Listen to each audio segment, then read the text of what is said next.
محمد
ايوه يا دكتور ياسر، يا حبيبي. السلام عليكم.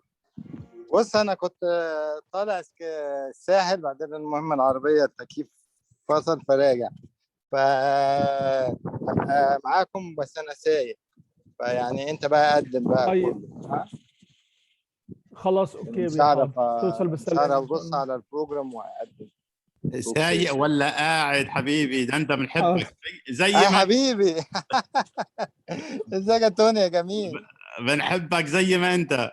الله يخليك الله يخليك. والله انت في اي حاجه بتجملها وبتخليها يعني ناجحه، ويعني ربنا يديم المعروف اللي بينا يعني. تسلم حبيبي، الله امين يا رب، امين يا رب. الله يخليك يا جميل. انا كنت عايز ابقى اكلمكم من على البحر بس ما نفعتش.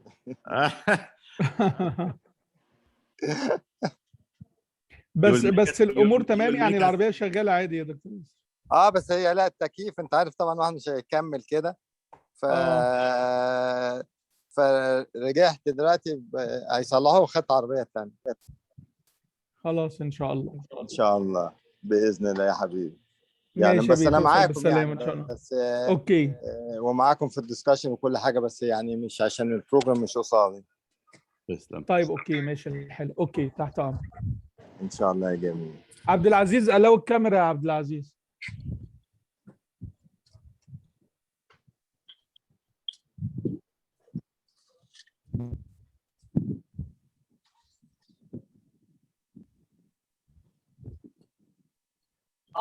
تمام يا دكتور محمد، لو تخلص. Cannot start your video because the host stopped it.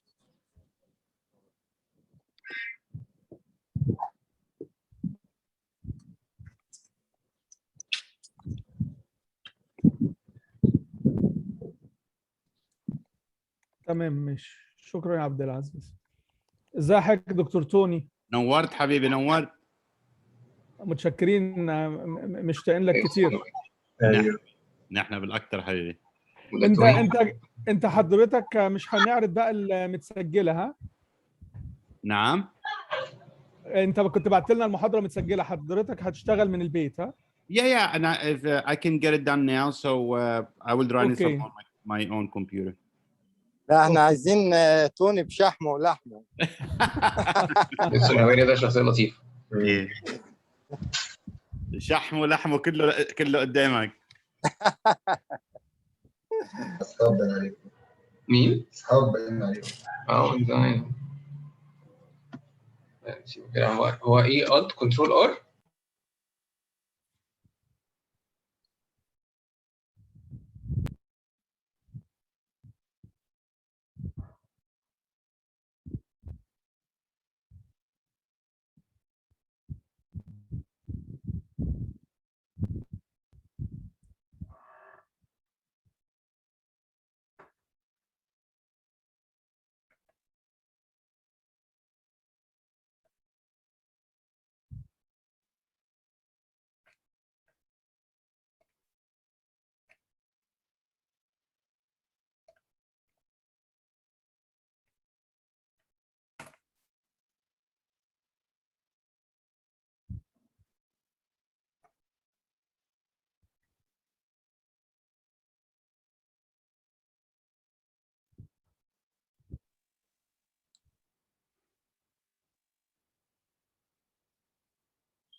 وازاي شادي توني؟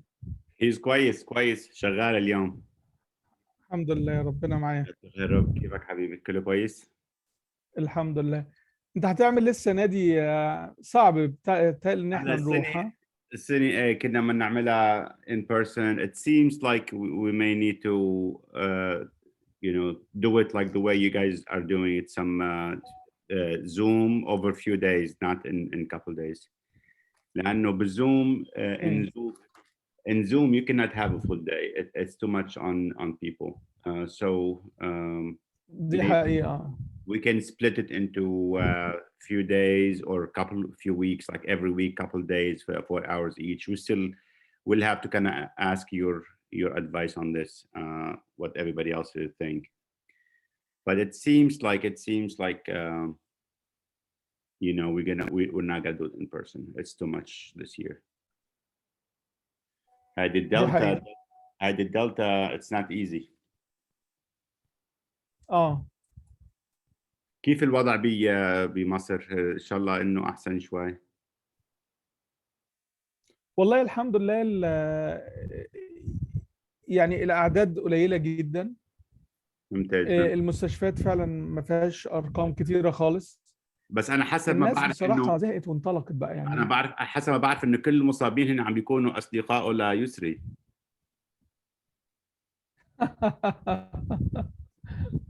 لا دي اشاعات مش مظبوطه.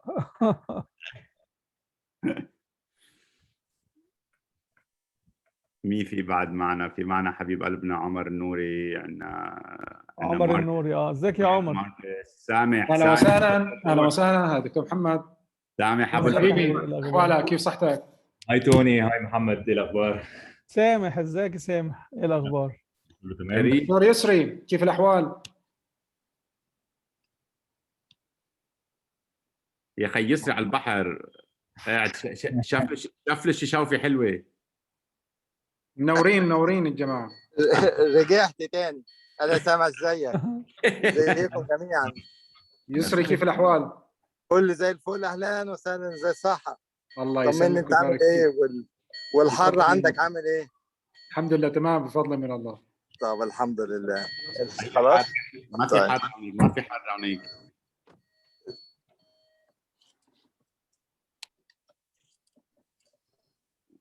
شو عمر؟ شو الدقن الحلو هيدا؟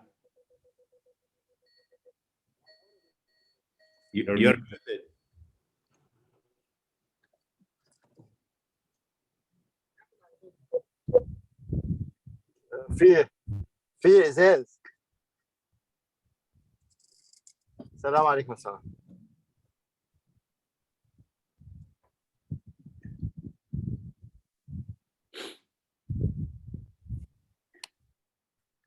Marcus, how are you? احنا ان شاء الله.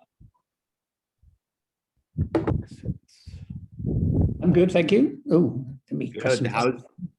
How's you're currently in Doha or Dubai now. Dubai. You're Dubai now, right? How's Dubai treating you? How is Sameh treating you? Oh, not too bad. Okay. Struggle on bravely. Can't wait to have you over here, Tony. نعم. Want to have you over here soon. Soon, I hope. If you know, we want this whole thing to kind of come to an end. What a couple of years, huh? I mean, we all feel like strangely dislocated, like it's just like weird. Right. Yeah. Right. And unfortunately, it will continue Yeah. for the coming 3 years. That's true. That's true. That's true. Everybody is, I assume, vaccinated, right? Yes, On most this- of Yes, the doctors alhamdulillah. they are vaccinated actually. Yeah.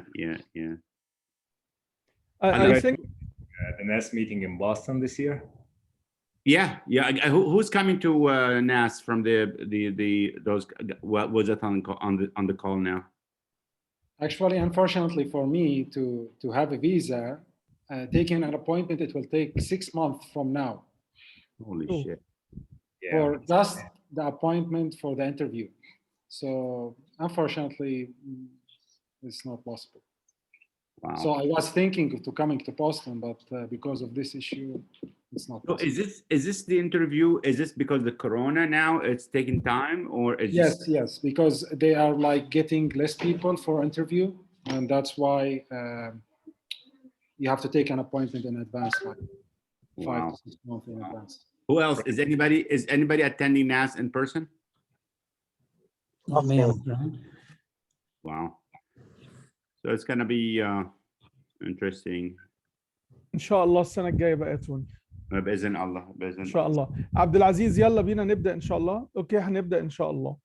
اوكي السلام عليكم ورحمه الله وبركاته. Ladies and gentlemen, thank you for participating in our activity. It is the 5th day in this 5th Scoliosis Week, which run by the Egyptian Scoliosis Society, and today we are cooperating with the AO Spine. And we are happy to start today's program by lecture regarding spinal malalignment, surgical planning, delivered by Ibrahim Obaid. Ibrahim Obaid is a pioneer spine deformity surgeon working in Bordeaux, France, and he sent his lecture recorded because of the busy schedule that he has today. Abdulaziz, can you run Dr. Obaid presentation, please? حاضر يا دكتور حامد.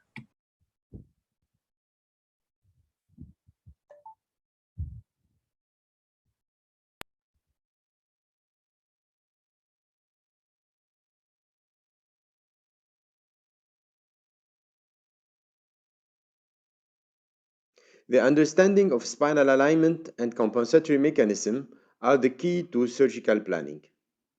Mastering them is necessary before indicating and performing any spinal osteotomy. SVA is insufficient to describe global spinal alignment because it doesn't give any idea about the effort done to maintain this position. This effort are reflected by the compensation at the level of the spine, but particularly at the pelvic and lower limb level. So we describe global tilt to include pelvic compensation to SVA parameter, and we participate to the gap score development in order to give a global information about spinal alignment, including many parameters, especially pelvic incidence. Surgical correction of spinal malalignment should proceed in 3 steps. The first is to analyze the deformity and define the needs.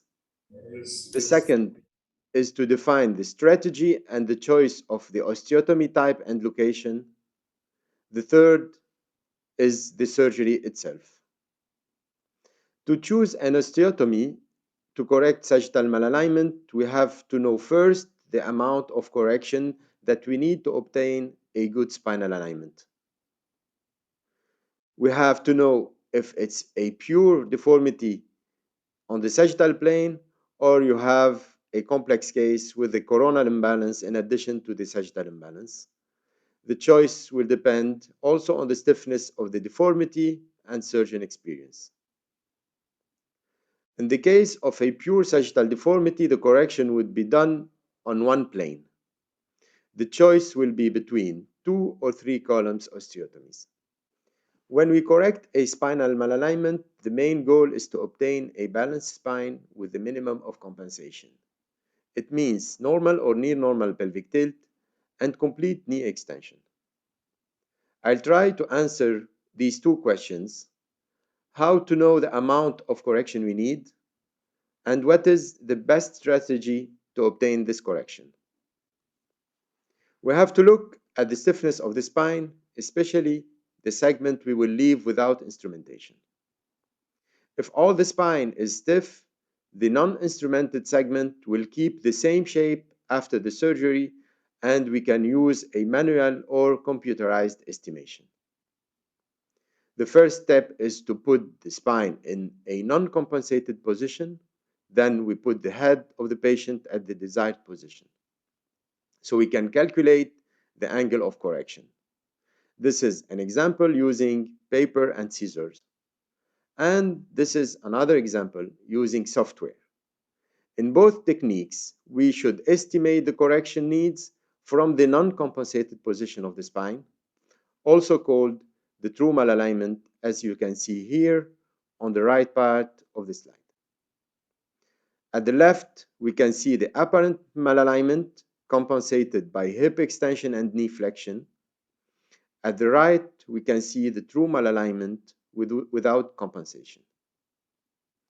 If the non-instrumented levels are flexible, we cannot predict accurately the behavior of this segment after surgery, and estimation of the correction angle may not be accurate. This is an example.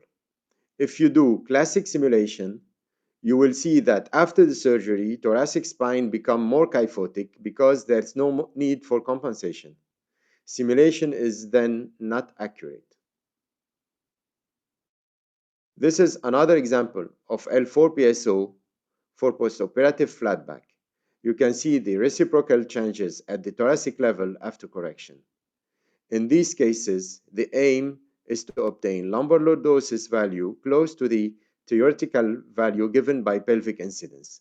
So we don't use software, but formula giving the lumbar lordosis value according to pelvic incidence. 3 columns osteotomy is indicated in some cases, especially if the correction amount necessary is more than 30 degrees and if vertebral body are fused. 3 columns osteotomies are a major surgery with a high rate of complication and a long learning curve. Their use should be limited to completely fused spine. This is the case of a complex spinal deformity. However, the main curve was not completely fused, and wide posterior release was enough.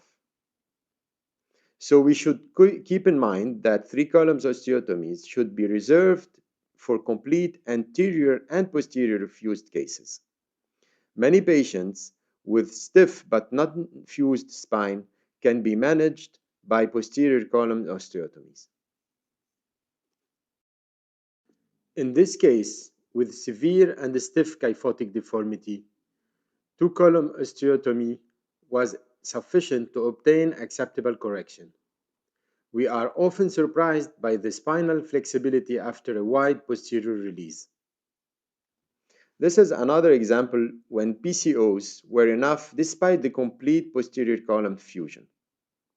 The disc mobility after posterior fusion mass release allowed a good sagittal plane correction without the need of 3 columns osteotomies.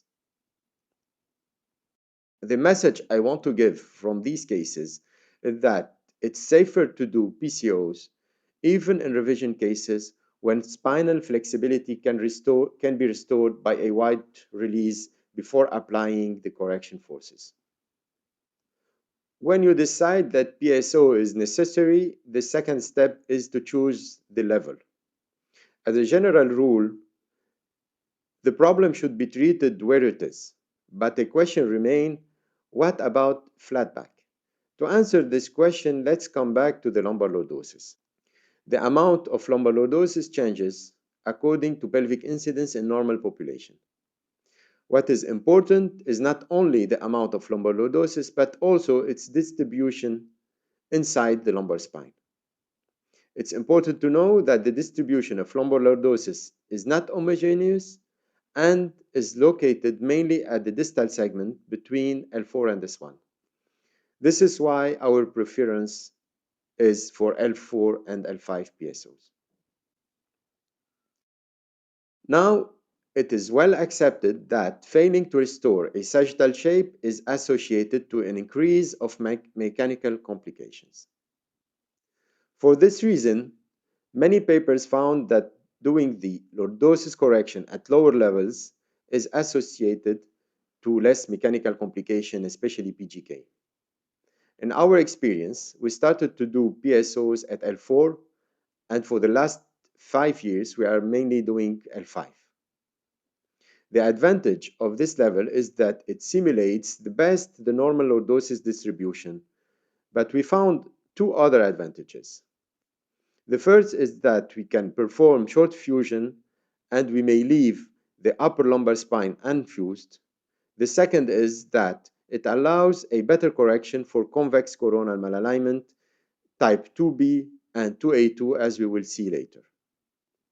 3 columns osteotomy were initially described on lumbar spine, but now with the progression of knowledge, technology, and skills, it may be performed at any level. You can see here a case of in situ fused spondyloptosis operated by S1 PSO. Distal dural iliac fixation is necessary because of the lack of S1 fixation. When 2 PSOs are mandatory, or in very complex cases when surgery should last more than 5 hours, we recommend to split the foreseen difficulties and to stage the surgery. This is an example of a major kyphotic deformity related to ankylosing spondylitis when we performed a L4 PSO first and 3 months later a L1 PSO. With time and experience, multiple simultaneous PSOs decreased in favor of stage surgery, 2 or even 3 stages, in order to decrease important blood loss, complications, and improve patients' recovery. You may see here the picture of the patient before surgeries, after the first and the second one.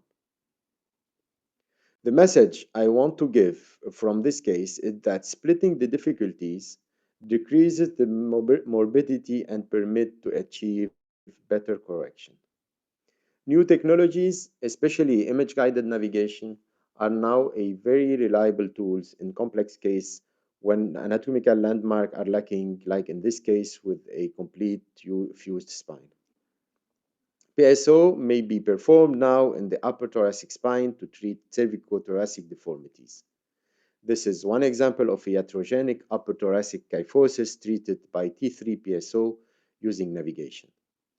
The image-guided navigation improves the accuracy and the reliability of the surgery by helping to implant insertion, but especially by controlling the bone resection, allowing accurate correction while decreasing risk.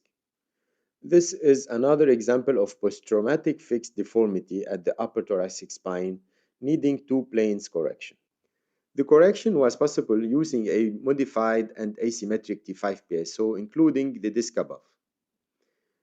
What we should also know is that the limit between PSO and VCR is not so clear, and it's perhaps better to talk about 3 columns osteotomies rather than PSO or VCR. In my practice now, I don't do any type 3 PSO, which is the technique initially described, and all my cases have now the upper disc included in the resection. In some cases, I perform a partial resection of the pedicle, leaving its distal part. So I think that the global idea is to perform a 3-column release, including resection of a variable amount of bone and soft tissue from the posterior and the anterior element, and then do correction and reconstruction. The use of domino connectors allows a symmetric or an asymmetric correction if needed, like in this case. We described the MCOO, modified closing opening wedge osteotomy, that is also called by other colleagues corner osteotomy, in the treatment of post-traumatic deformities. It may be used in any case of angular kyphosis with deformed vertebra. This is the technique we are using also in the upper thoracic spine. Multiple rod construct is now routinely used. It decreases pseudarthrosis risk. This is one case of L4 PSO, for example, using 4 rods technique. In severe deformity, especially with osteoporosis, we are now adding prophylactic vertebroplasty at 2 or 3 proximal levels, as you can see in this case. As a summary for this first part, I may insist on these points. The improvement of PSO results is related to surgical technique, but it's mainly due to the improvement of our knowledge in sagittal plane analysis, giving more importance to lumbar lordosis shape. PSO, mainly described on lumbar spine, may now be performed at any vertebra. L5 vertebra is our preferred choice in the lumbar spine. The original PSO is not anymore used in our hand. Many complex types of PSO are now used, and the frontier between PSO and VCR is now less clear. Staged surgery and multiple rods are now routinely used. In terms of technology, image-guided navigation is the main progression. It allows to secure the implant position and to control the resection during osteotomy. Let's talk now about the missed plane. Coronal malalignment has been forgotten for the last 30 years, and attention has been paid only for sagittal plane. However, in our clinical practice, we all noticed the disability and the non-comfortable condition of coronal malalignment. In this presentation, I will expose the classification we developed to guide the surgeon strategy to correct coronal malalignment. Coronal malalignment is usually associated to sagittal malalignment, and that should be always considered in the treatment strategy. So what we already said on sagittal alignment has to be respected. This problem is underestimated, and that is pointed out by the difference between the prevalence of coronal malalignment we see in clinical practice and the number of publications on this subject. Coronal malalignment doesn't disappear when seated, and there is few compensatory mechanisms. We described a comprehensive classification based on the direction of the malalignment in relation with the concavity type 1 or convexity type 2 of the major. Coronal malalignment is defined by a central sacral vertical line at more than 2 cm from the midline on an erect full spine X-ray. We developed a 3-step classification oriented to treatment. The first step is to determine the direction of the malalignment. The second step is to determine the location of the main curve. The third step is to evaluate the stiffness. When the trunk is shifted to the concave side, it's type 1, and the correction of the main curve induces a correction of the malalignment. And we can talk about convergent corrective objectives. The correction of the coronal malalignment depends on the flexibility of the major curve, and the need of 3 columns osteotomies depend on the stiffness of the major curve. If the trunk is tilted to the convexity of the main curve, it will be type 2, and the correction of the main curve induces a worsening of the coronal malalignment. The correction of the coronal malalignment depends on the lumbosacral fractional curve, and the need of 3-column osteotomies depends on its stiffness. Type 0 is a curve without coronal malalignment. This type should be considered as a hidden or potentially type 2A because very often the correction of the main curve is easier than the lumbosacral curve correction, and the patient may complain after surgery from iatrogenic convex coronal malalignment. So overcorrection of the main curve should be avoided. You can see here that harmonious correction of both curves allowed to maintain the type 0 after surgery and at follow-up. L5 PSO is an interesting technique in treating type 2B and type 2A for many reasons. The most important one is that it corrects the lumbosacral fractional curve. At the same time, it permits to place the maximum of lumbar lordosis at the lumbosacral junction, allowing an optimal lordosis distribution in the lumbar spine that decreased the risk of PGK in a series we published recently. In addition to that, in type 2B, L5-PSO permit to decrease the fusion length that permit to leave a certain mobility at the upper lumbar segment.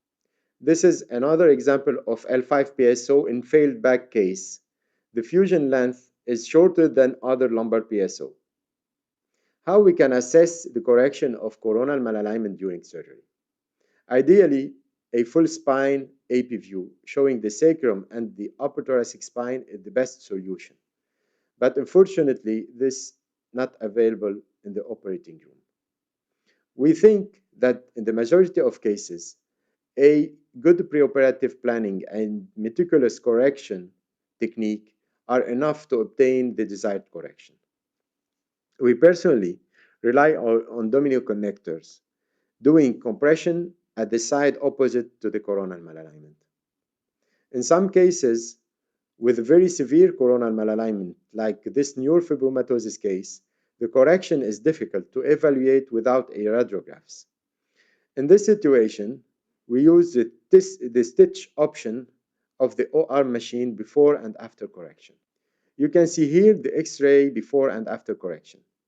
The trick here is that if we look to the thoracic spine before correction, we have the impression that the balance is okay.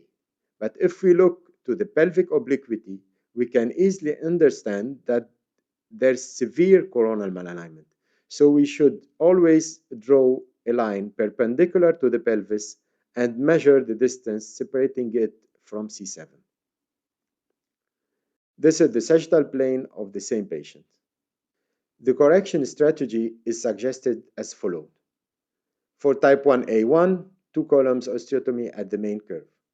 For type 1A2, wide release or 3 columns osteotomies at the apex of the main curve. For type 1B, 3 columns osteotomy at the apex of the main curve. For type 2A1, correct the main curve but stop on L4 or above.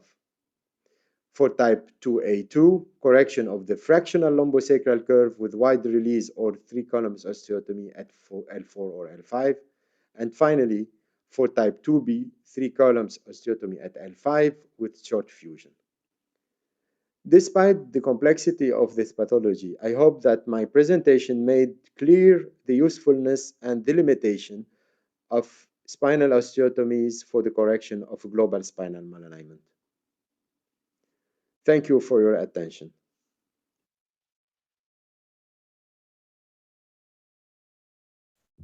Thank you so much, Ibrahim, for your presentation, and we'll keep the discussion till the end of the webinar. And the next speaker will be Professor Dr. Tony Tannouri. Tony is a great leader in the Middle East, and he is working to spread and exchange knowledge among the spine practitioner. And he used to join us in our activities. Tony practices spine in Boston, USA, and he will give us a talk highlighting the importance of anterior management of degenerative scoliosis, either by ALIF or OLIF or anterior to psoas approach. Tony, please, we are happy to have you between us, and please give us our talk. Thank you so much. Assalamu alaikum, everyone. I'm very... hello? Can you hear me? Yes, Tony, we can hear you. Okay, did I share my screen or no? Yes, please share your screen. Okay, give me one second. I thought I did. I was going, okay, share screen, share. And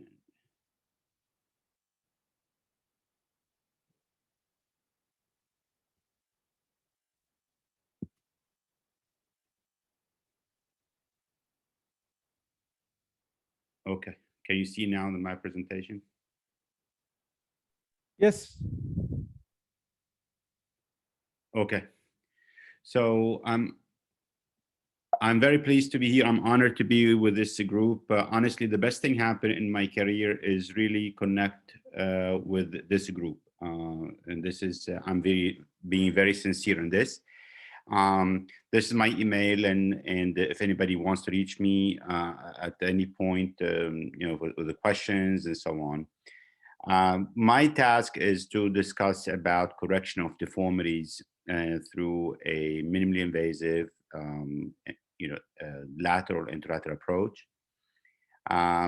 Actually, I was listening to Ibrahim's presentation, and there's a lot of things we can discuss how really this technique, my technique, the ATP, it does eliminate a lot of these guessings, 2A, 2B, 1A, 1B, and all that thing, just because it allows you to derotate the spine. And I wanna, can you see my face on the guys on the slide on the show? Yes, so you can see. Can you see my face? If I Yes. talk, okay. So look at the spine here. So this is the base, it's a cone. The spine is like a cone, like this, and these are the shoulders. This is the shoulder, this is the shoulder right there, right? And once you do lumbar correction, the spine is rotated significantly in the lumbar spine. So here you may think that the right shoulder is higher than the left shoulder. Look what happened just if by rotating the spine and the base.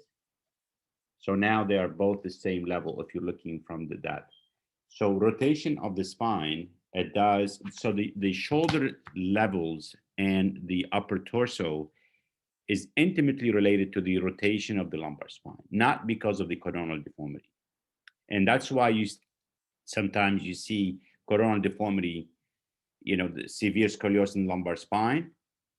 If there's no rotation, you know, you see the shoulder in one area. If there's a rotation, you see the same shoulder with the same coronal alignment on the other side of the equation. So I want you to kind of observe the cases that I would put in my presentation, and that will highlight those differences when you do correct the full rotation of the spine. So now I start my presentation. This is my disclosures, the screws, the cage, and the rod. That are my design in here. All right, so the questions to be answered, of course, you know, the first question, is ATP anterior to the psoas approach, is ATP effective? Like Dr. Brahimi said, like you have to give an effective balancing of the deformity, whether it's coronal or sagittal or both. Is ATP, can it apply to complex pathologies, or only it's at one level to level disease procedure? And is it safe to do? Now, we all know that we can do a lot of things to the spine, but that the task or the price might be very expensive in terms of complications and so on. And how can we improve results? So that we have to stick with the principles. It's all about the axis. If I tell you now, I can give you access to the spine, and I take everything away, the nerves, the vessels, the muscles and everything, and I give you a raw spine, naked spine, every surgeon will go from the front, right? Because now you have full access to the disc from the front, and you can do a lot of deformity through the vertebral body. So, but, you know, so if we master that access to the spine, protecting and respecting the soft tissues, the nerves, the muscles, the bowels, the ureter, and so on, then it becomes a whole different game. This is a patient who had 2-level disease, you know, with the 2-level TLIF, and, you know, it's all posterior approach. You know, for 1 or 2-level disease, it's quite efficient and quite successful. And this is a different patient with the same conditions, you know, spondy and so on. So if minimally invasive approach is good for 1 or 2-level disease, or small cases, as we call them, it should be ideal for much larger cases. Why? Because the delta, the difference, the difference in benefit, or the difference in complications, you know, either way, it will change significantly, get bigger the more you do, the larger the case it is.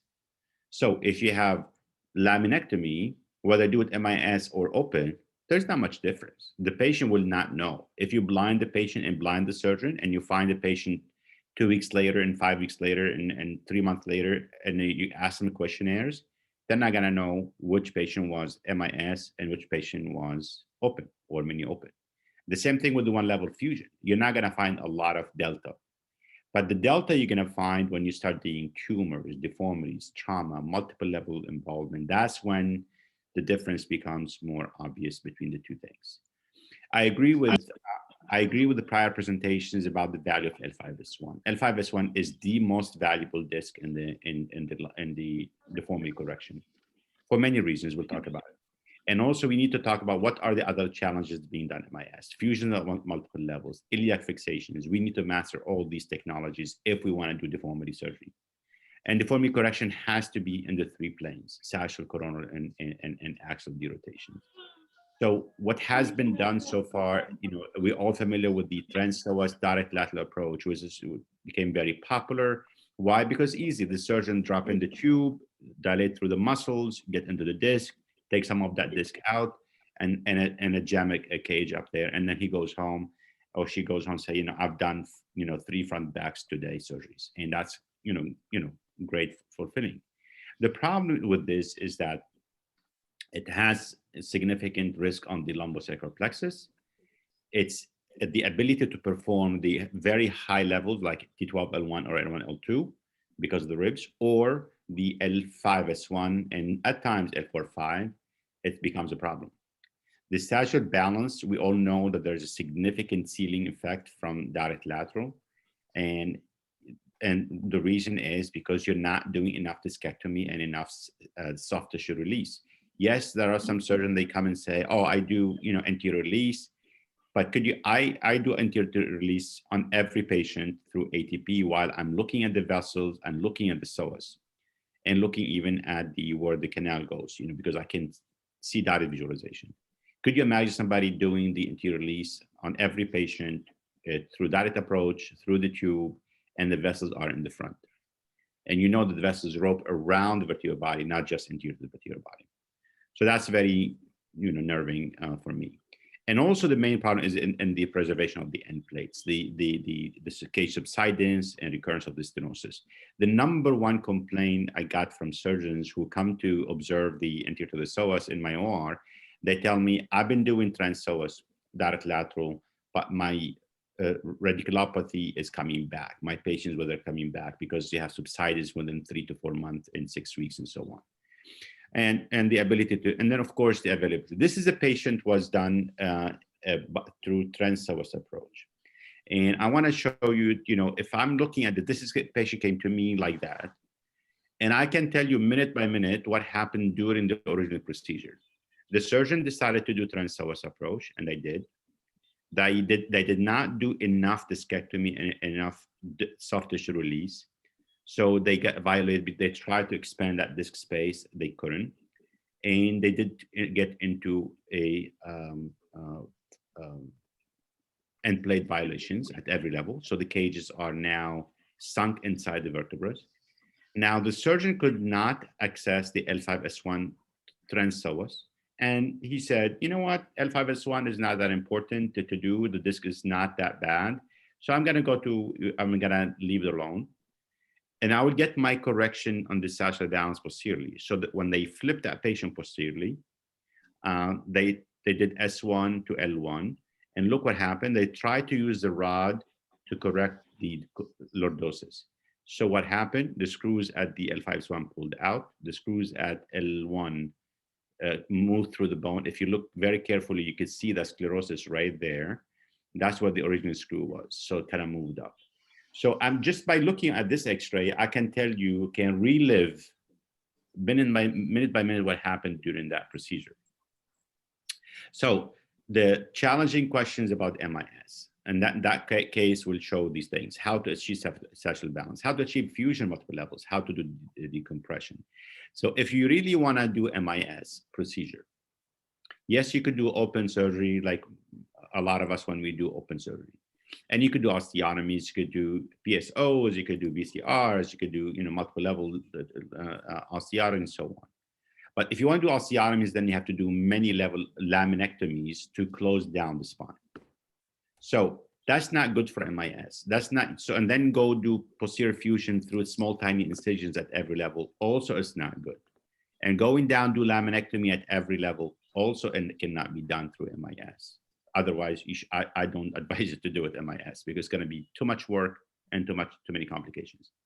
So if you look here at this slide, there you see interbody, interbody, interbody. So I can use the interbody for balancing that balancing sagittal balance. I can use it to get diffusion and to get the decompression.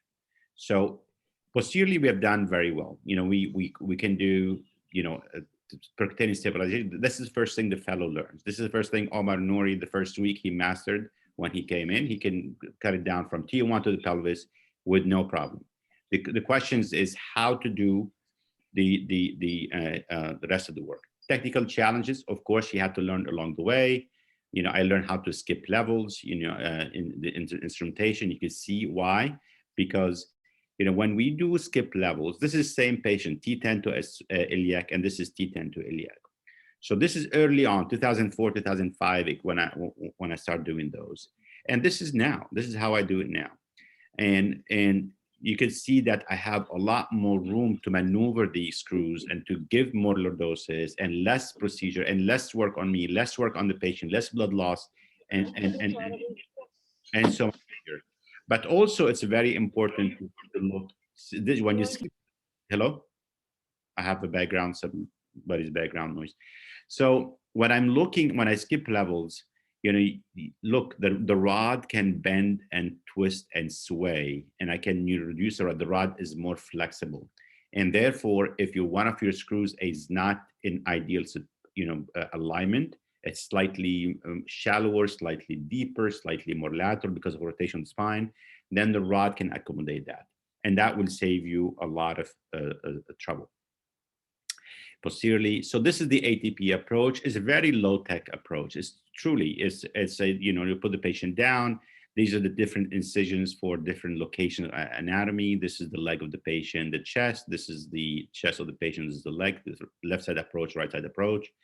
And so through one small incision, we can access the T12 to S1. We have a full control how much we should or can preserve of the end plate, adequate anterior soft tissue release, adequate interbody fusion, and also direct decompression. So this procedure is not, some people say, oh, this is like ATP, this is like transpsoas, but it's more anteriorly. No, it's not, is transpsoas or X-lift type procedure, slightly more anterior position. No. And these are the reasons. It's anatomically different, mechanically different, neurologically different, and of course, pathology management is different. Let me show you examples. This is a procedure done, as you see, very low tech, you know, no retractors, no, you know, fancy stuff. And we get to the spine. And here you can see the psoas right behind my retractor. I'm barely touching the psoas. I don't even touch the psoas. And you can see the L4-5 disc, and then here you can have a peak of L5-S1. And when we do the further dissection and retraction of the nerve of the vessel, and you can see the full L5-S1.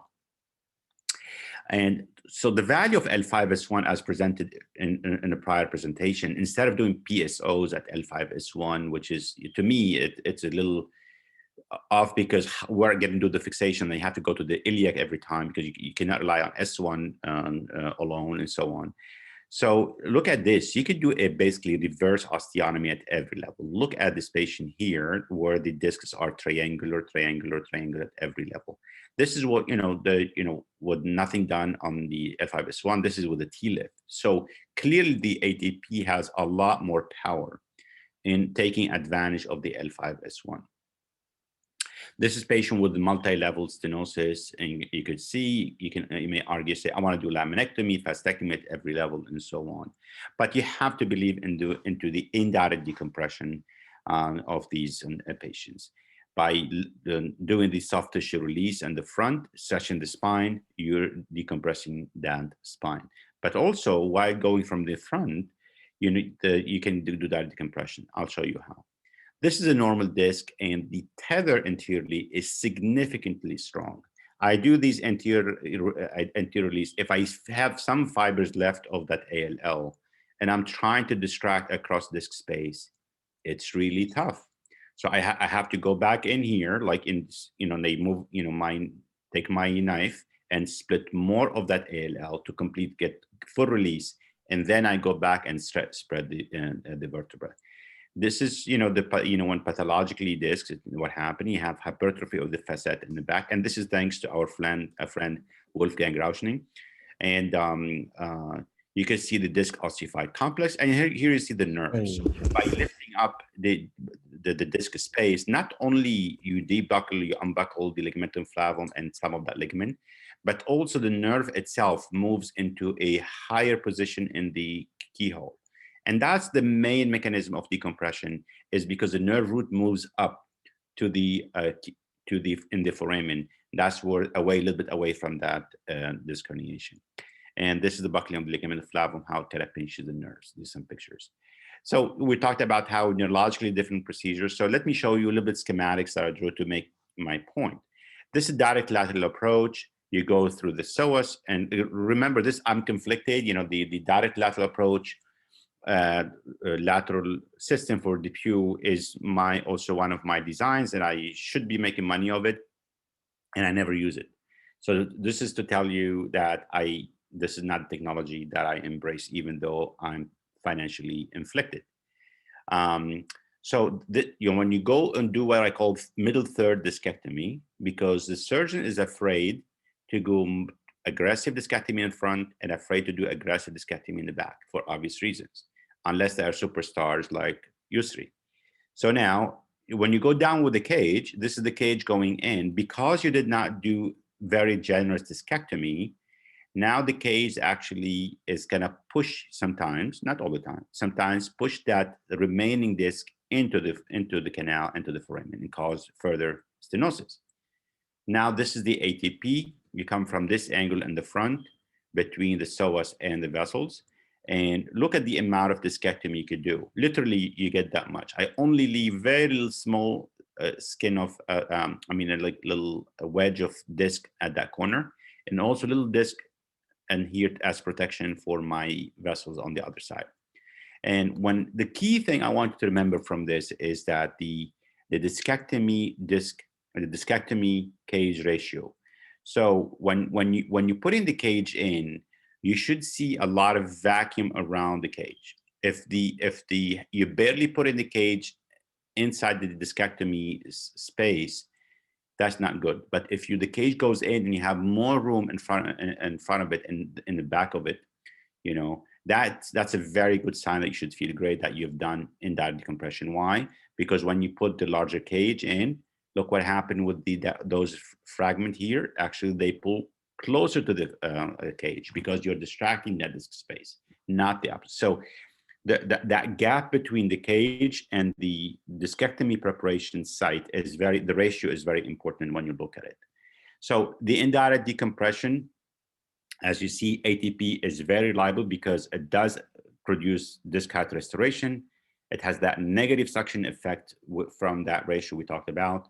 And also you're preserving the in place because you're doing the enough release, it's progressive release of the soft tissue enough so that way you pop that disc out before you evaluate the in place.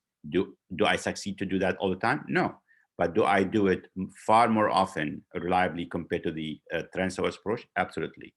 So this is a patient here, and you can see how the multi-level bone on bone and so on. This is what you end up with disc height. Some surgeons tell me, oh, I go direct lateral, but I'm gonna go anterior to the psoas. Actually, that surgeon is getting the worst out of both worlds because that surgeon cannot do the full discectomy in the back, and then he's now exposed in the front. They're not able to do enough work, discectomy, so on. So I totally dismiss that. So now, how about the mechanics? We talked about this is mechanically different procedure. So I want you to kind of look at this. I want to take a little time to explain this slide. This is the ALL, this is the PLL, and this is the facet and the interspinous ligament in the back. This is the vertebral body below, this is the vertebral body above.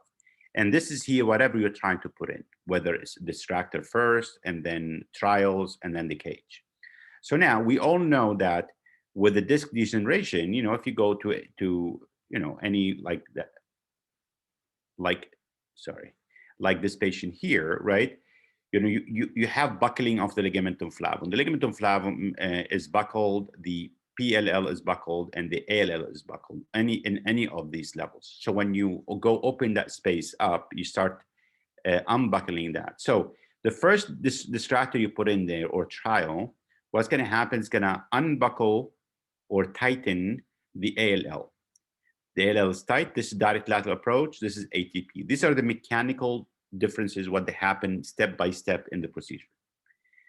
So this is here, you're unbuckling the ALL, unbuckling of the ALL. The PLL and the posterior annulus and the posterior fulcrum are still intact. Okay, now the surgeon is excited, got some correction of the lordosis, some correction of the disc height. Now they're going to go more. What's going to happen? So now I try to do more. This is a transpsoas. So now the ALL tether is still intact. Now the disc start distracting posteriorly. And I want each one of you, of the audience listening to us today, when they look at their XLIF cases, the first dilator happened as I showed you before. The second dilator, that's what you're gonna see, start losing lordosis, not gain lordosis. But with the ATP, look what I do. I say when I start seeing like I'm getting tightness in the disc, I go and release more of the ALL. I release the ALL. Now the fulcrum automatically moves to the PLL. Now the PLL start tightening. And now further, the surgeon wants to get more lordosis, put larger trial, go let's say from 8, 10, 12, 14 millimeter heights. Look what happened. He started violating or she started violating the end plates. Now the cage or the trials are sinking in the vertebra and the ligaments are still intact. They have not done the soft tissue release. In the ATP, you release the ALL and then you distract more and then you rip the PLL, which is very easily done. The PLL is much thinner, and just by simply taking some of the posterior osteophytes, it's released. And now the fulcrum all of a sudden become the posterior spine, meaning the facet and the interspinous ligament. And it's like a fish mouth. If you look, this is triangular disc. So when you look at the post-correction, post-deformity cases, look at the discs become triangular. This is a patient with the L1 to L5 laminectomy.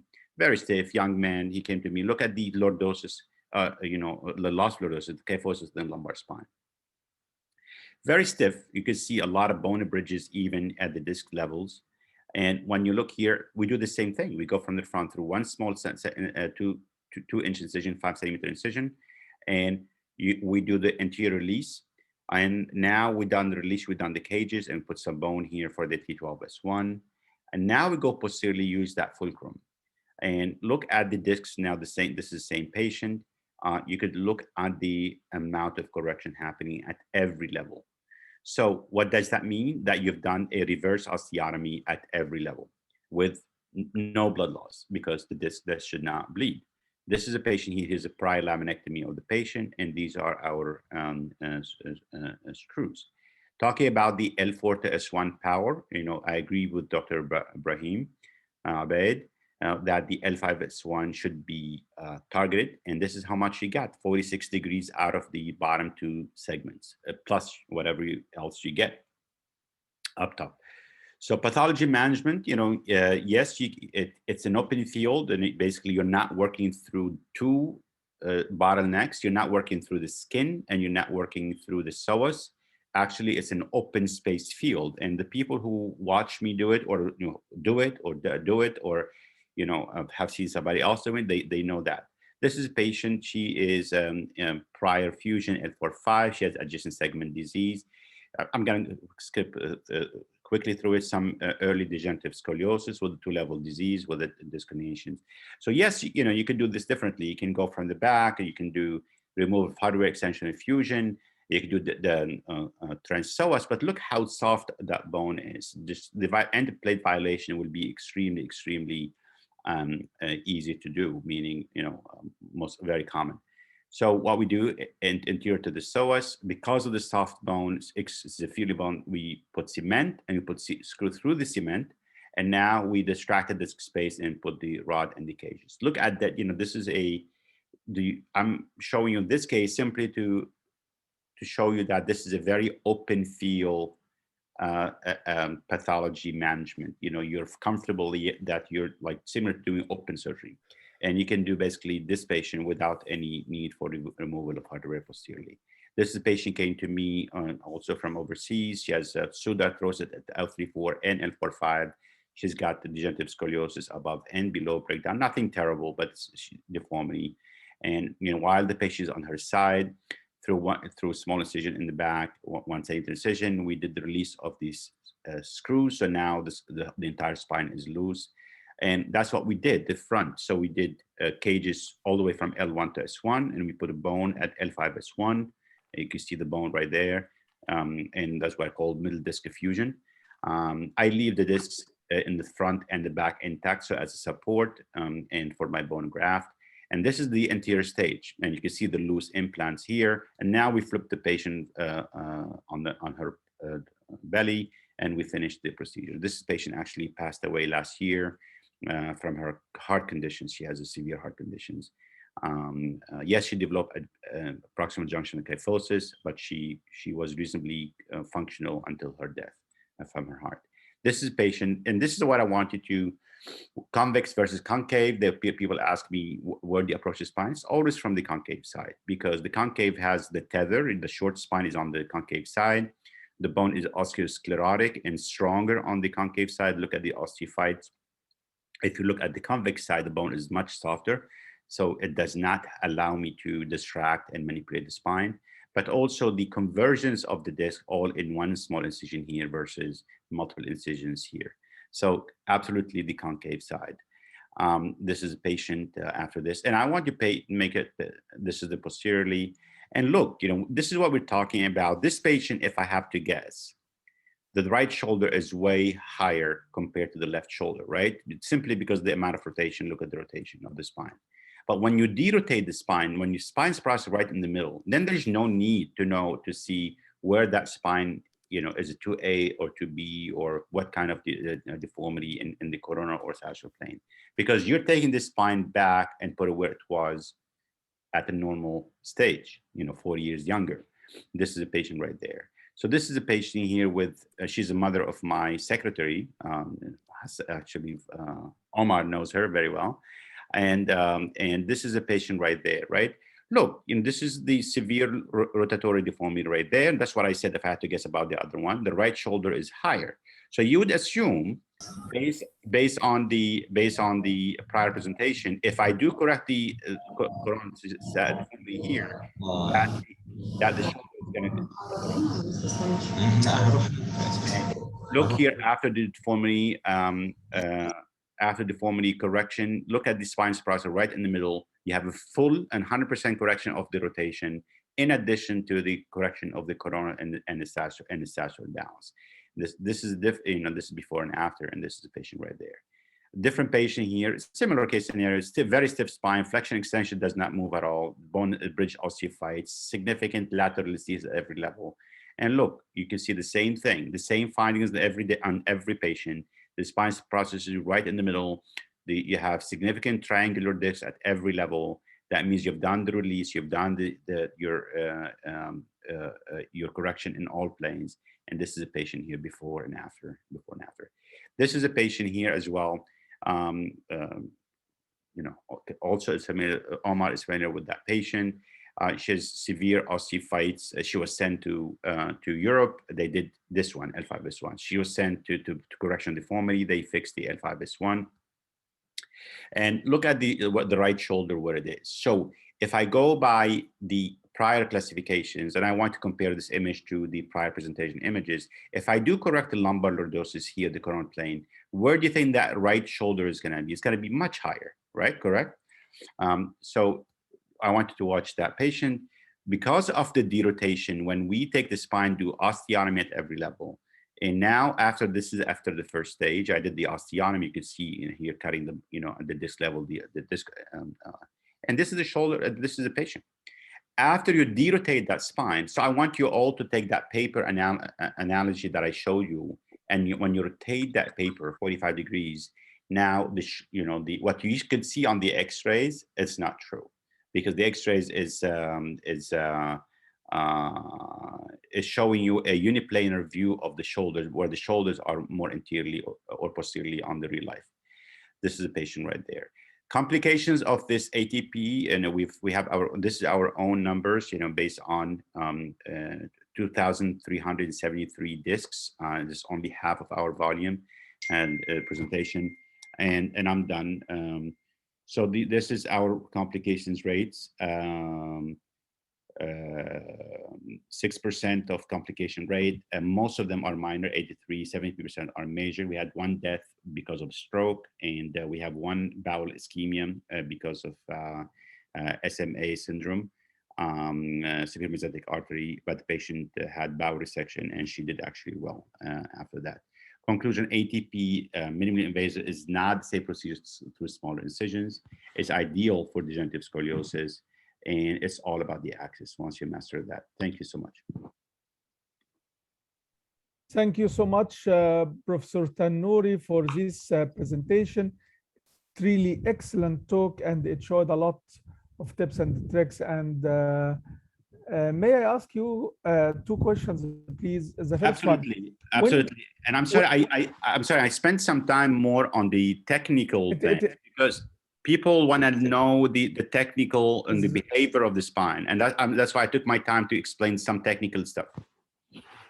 It was very nice.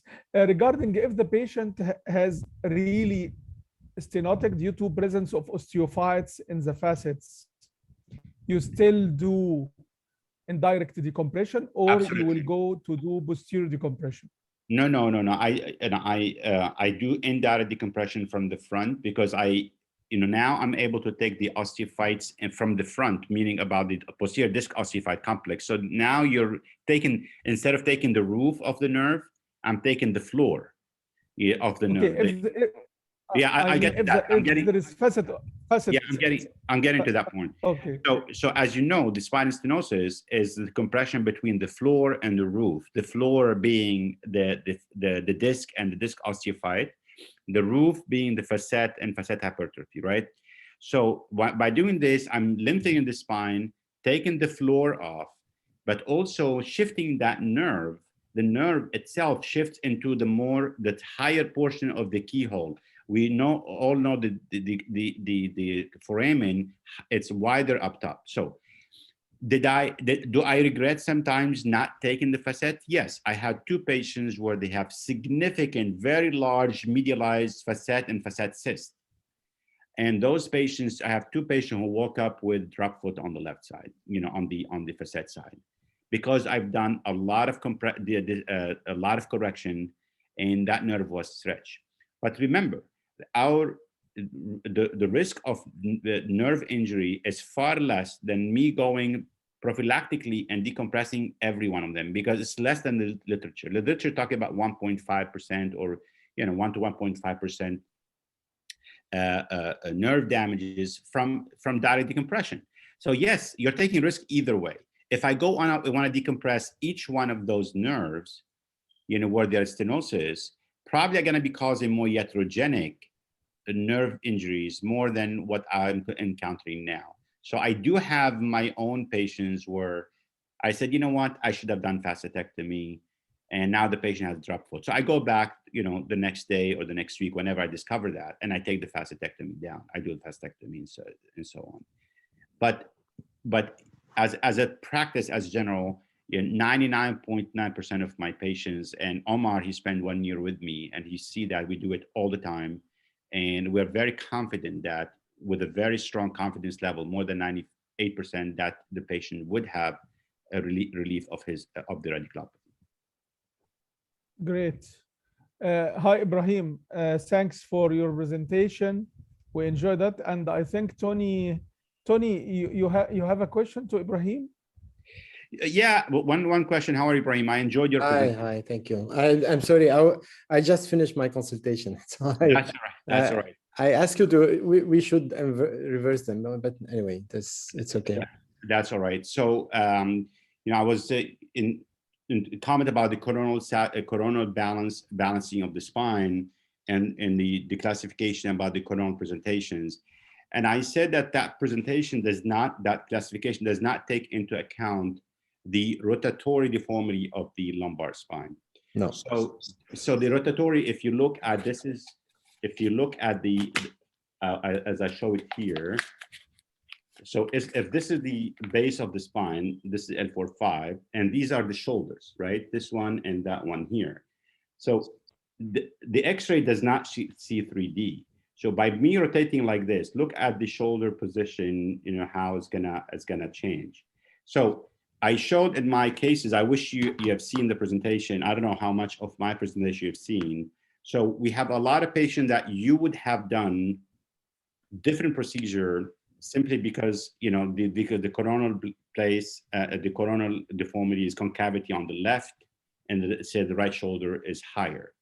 And then, or it could be lower, and then you would have made the different choice, because if you think only coronal plane, right? But when we derotate that spine, the shoulders always find their place in a stable position, because that's how God created us. You know, the lumbar spine is derotated, it's perfectly normal, and that's how we should be able to achieve an outward deformity. So that's what I was saying, that, you know, the most important factor in the deformity correction is derotation of the spine, giving back the spine rotation, because that's what's going to give you the coronal and a lot of also sagittal actually balance as well. Yes, thanks for your comment, Tony.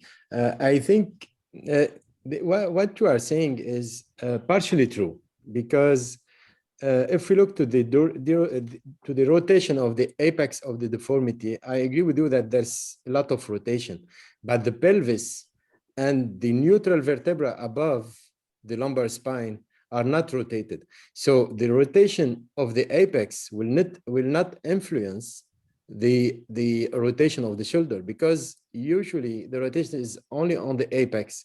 And when we are going far from the apex, down or upper, down to the pelvis, or approximately to the thoracic spine, the rotation will become less and less. And at the end, we will finish with a neutral vertebra without rotation. So the idea that when we correct the rotation, the main issue is to correct the hump in the thoracic spine or in the lumbar area, but it is not for the balancing of the coronal part. So the rotation is located at the apex and around the apex. And when we are neutral, there's no more rotation. I can share my screen with you, and I can show you a case, and I will be very interested to know what would you do for that patient. Yes, of course. Let's go. Do you have time, Muhammad, for 1 minute? 1 minute, okay. Maximum 1 minute. I'm so sorry. So here we go. So this is slideshow. Here we go.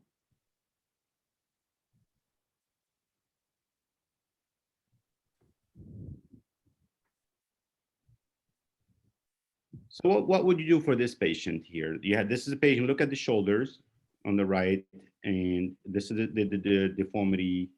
She came to me. So can you classify this to the group, and how would you treat this patient? Actually, this one is type 1 because it's concave, and it is rigid at the apex, probably not too rigid at the apex. So it's anyway, it's 1A, it's not 1B because it's lumbar, and it's 1A1 because it's flexible on the apex. So it's 1A1. So how would you treat? But the problem is that the amount of the coronal alignment is very, very low. So it's not a big coronal alignment. So if we correct too much the lumbar spine, we will correct, and then we will overcorrect the coronal alignment. So we have to do a harmonious correction between the thoracic one and the lumbar one. So this is to correct the coronal, but we should see the sagittal to see if there's. I'll show the sagittal in a minute. So, but so this is the sagittal. Yes. So the question is, you're saying that you aim for less correction for the lumbar spine. Yes. And how many levels you do up and down? Actually, the thoracic spine is flat, so it's good. So we should not, we are not obliged to correct it, to take it inside the fusion because it's straight. So probably we have good muscle on the sagittal plane. So what I would do here is posterior correction from the concave side. Okay, so how many levels? From what? I think T11 or T11, only the lumbar curve, but the correction should be from the concave side to avoid pushing the patient to the convex side. But this is just a. And so what's going to happen if you correct that with the right shoulder? Look at the right shoulder. If you correct that deformity, what's going to happen to the right shoulder? But it depends on the thoracic one and not in the lumbar, because the right shoulder is higher because of the thoracic curve, not because of the lumbar curve. Right, but so if you correct, it's compensating. I will not correct I will not touch the thoracic one. So no, correct. But if you correct the lumbar, and now you have a straight lumbar, but concave to the left thoracic. So what do you think is going to happen to the right shoulder? No, this is why we should not correct it too much. So we have to correct it partially, and then I think the thoracic spine the thoracic curve will decrease. So let me because I know we're running out of time. So let me show you what we did for this, right? So this is this is how stiff it is on the osteophyte. So we did the ATP osteotomy in the front. This is the patient. Look how the right shoulder went down. We have full derotation that we correct fully the spine in all three planes, sagittal, coronal, and balance. Look at the spine's process right in the middle. And this is proof that the rotation determines everything in the lumbar spine and the thoracic spine. So the going with the 2A, 2B, 1A, 1B, and all that, it's to me at least to me confusing and does not direct care, because this patient is a case example of that, where you would have aimed for less correction, minimum correction, for afraid to unbalance the spine. Look at these, we corrected fully the spine. But it's good, but it's too much. No, but the important thing is the derotation. That's what I'm trying to say. If I did not derotate the spine, then the whole patient will be decompensated. So I'm not sure that it's completely derotated. Look to the screws; they are not parallel. No, but look at the spine's processes. Look at the spine's process right in the middle. It's spine's process, spine's process, spine's process, spine's process, spine's process, spine's process. The spine's process are perfectly in the middle. So the screws, because I angled to get capture more of the body and and so on. But look at spine. It's not a case. It's one case. We cannot. No, let me show you another case. Here it is. Here's another case. No. What I mean that what we should do is a serious study on that. We cannot discuss one case. It's not the issue. We actually are. We have already accepted paper on our classification with the correlation to health of quality of life scores. We did on more than 1,000 patients in the ESG database, and we check if the subgroups of our classification is correlated to health quality of life scores. And so we find that if we consider within each subtype, coronal malalignment is correlated to quality of life. So I think this is more important than one case or 10 cases. It's fine. You have good result, and this is good. But I think it's good to operate the patient and to have good results. I'm okay with you, but we cannot have a conclusion about the importance or not, or the quality of or not of the classification, because we are working in the classification in thousands of patients. I think we came to the conclusion that there are many ways to correct the deformity, but the most important that you do what you are able to do. I think this is the best. Thank you, Tony. Thank you, Ibrahim. It was really a great discussion, hot topic, and shall we meet inshallah physically, and we can start in Beirut, the discussion in Beirut, inshallah. Inshallah. So I am happy to cooperate with the AO Spine, and may I give the microphone to my dear friend, Dr. Sameh Abou Al-Futuh. Sameh is a spine consultant working in United Arab of Emirates, and he is the chairperson in the Gulf Country Council. Sameh and the AO Spine team will cover some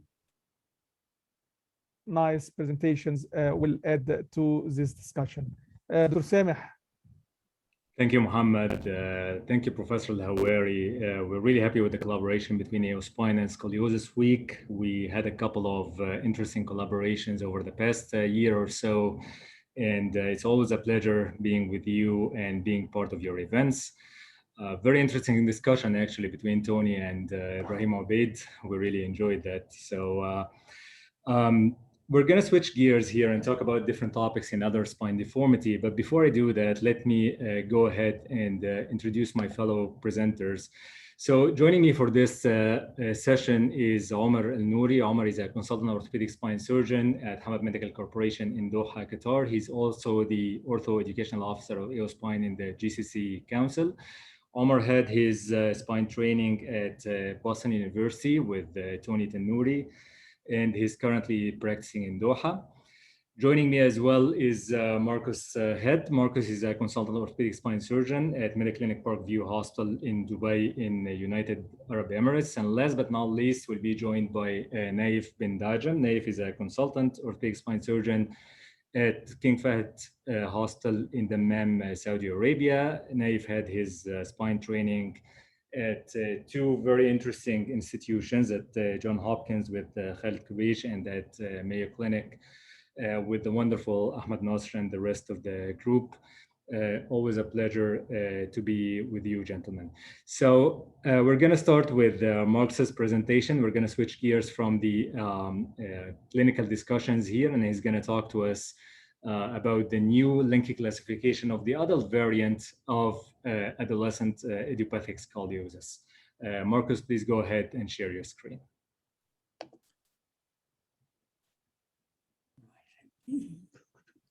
Oh, where's it go? Now I've lost it. Where's my screen gone? 1 second.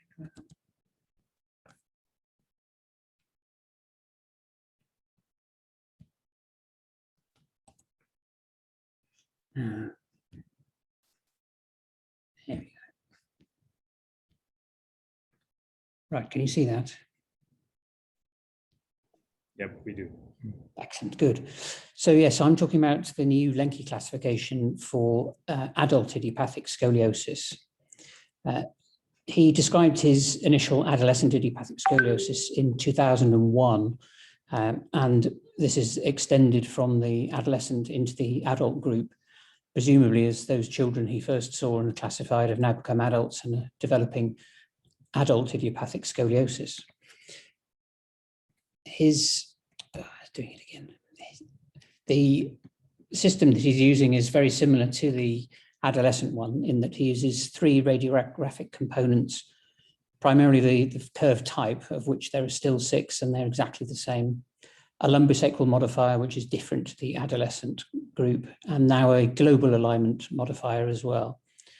He's validated all of the scoring systems with intra and intra-observer reliability.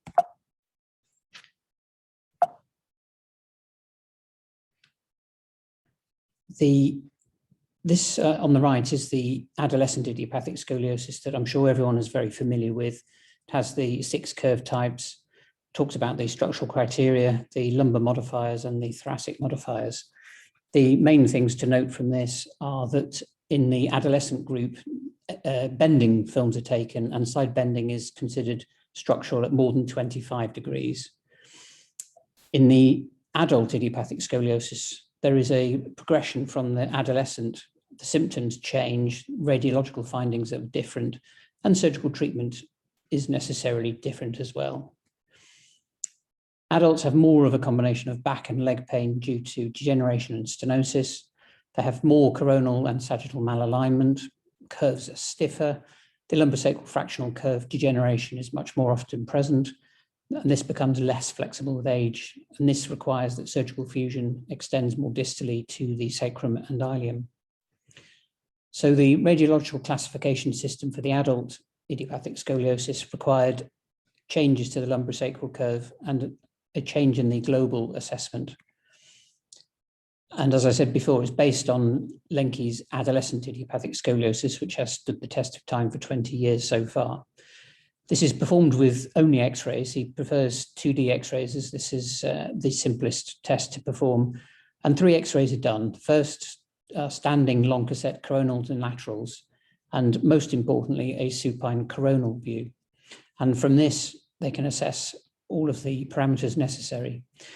They've proved that supine coronal views are equal to the bending views, but more reliable as there's less chance for error in the X-rays being taken, and there's no difference in outcomes. So this is the classification system. And as you can see, the first type 1 curve, they're all the same. The main difference is curve number 3, the main thoracic curve, is the major curve and has to be greater than, equal to, or less than 5 degrees less than the thoracolumbar curve. And the other difference is in type 6, where the thoracolumbar curve is the major curve, and this is defined as being greater than or equal to 5 degrees more than the main thoracic curve, which is also structural. And the proximal thoracic is non-structural. And as you can see, the requirements for structure are 35 degrees of angulation on a supine film. So this is not bending films at all. And then the lumbosacral modifier is based on whether there is a 20-degree curve or not. And we'll look at this in the next slide, and also the global alignment. So the lumbosacral modifier is crucial for operative planning for adult idiopathic scoliosis. In children and adolescents, this is always a compensatory curve, but in adults, this stiffens with age and degeneration, and more than 20 degrees becomes a structural component. And this is measured from the superior end plate of L4 to the superior end plate of S1. This is an 8-degree curve, which is non-structural for the lumbosacral modifier. And this is a 24-degree curve, which is a structural curve. The global alignment modifiers are based into 2 groups, sagittal, coronal, and then a third group, which is combined. And alignment is defined as an SVA and CVA of less than 40 millimeters. And they used 40 millimeters as a cutoff because on the sagittal, that's consistent with Frank Schwab's adult spinal deformity classification. And on the coronal alignment, that's associated with worse SRS-22 and ODI scores. So this is an example of an aligned curve. So this is less than 40 millimeters in both directions. This is a sagittal malalignment with a positive coronal balance of 7 centimeters. This is a coronal malalignment of 5 centimeters, and then combined with a coronal malalignment of 4 centimeters and a sagittal malalignment of plus 12. So I'd like to thank you for listening to this, and I'll pass you on to Dr. Omar, who's going to talk about pitfalls, tips, and surgical tricks. Thank you, Marcus.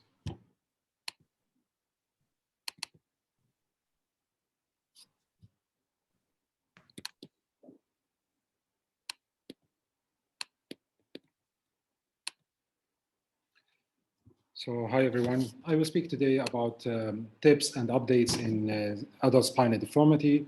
And part of it, of my presentation, already actually mentioned by my colleagues, Ibrahim and Tony.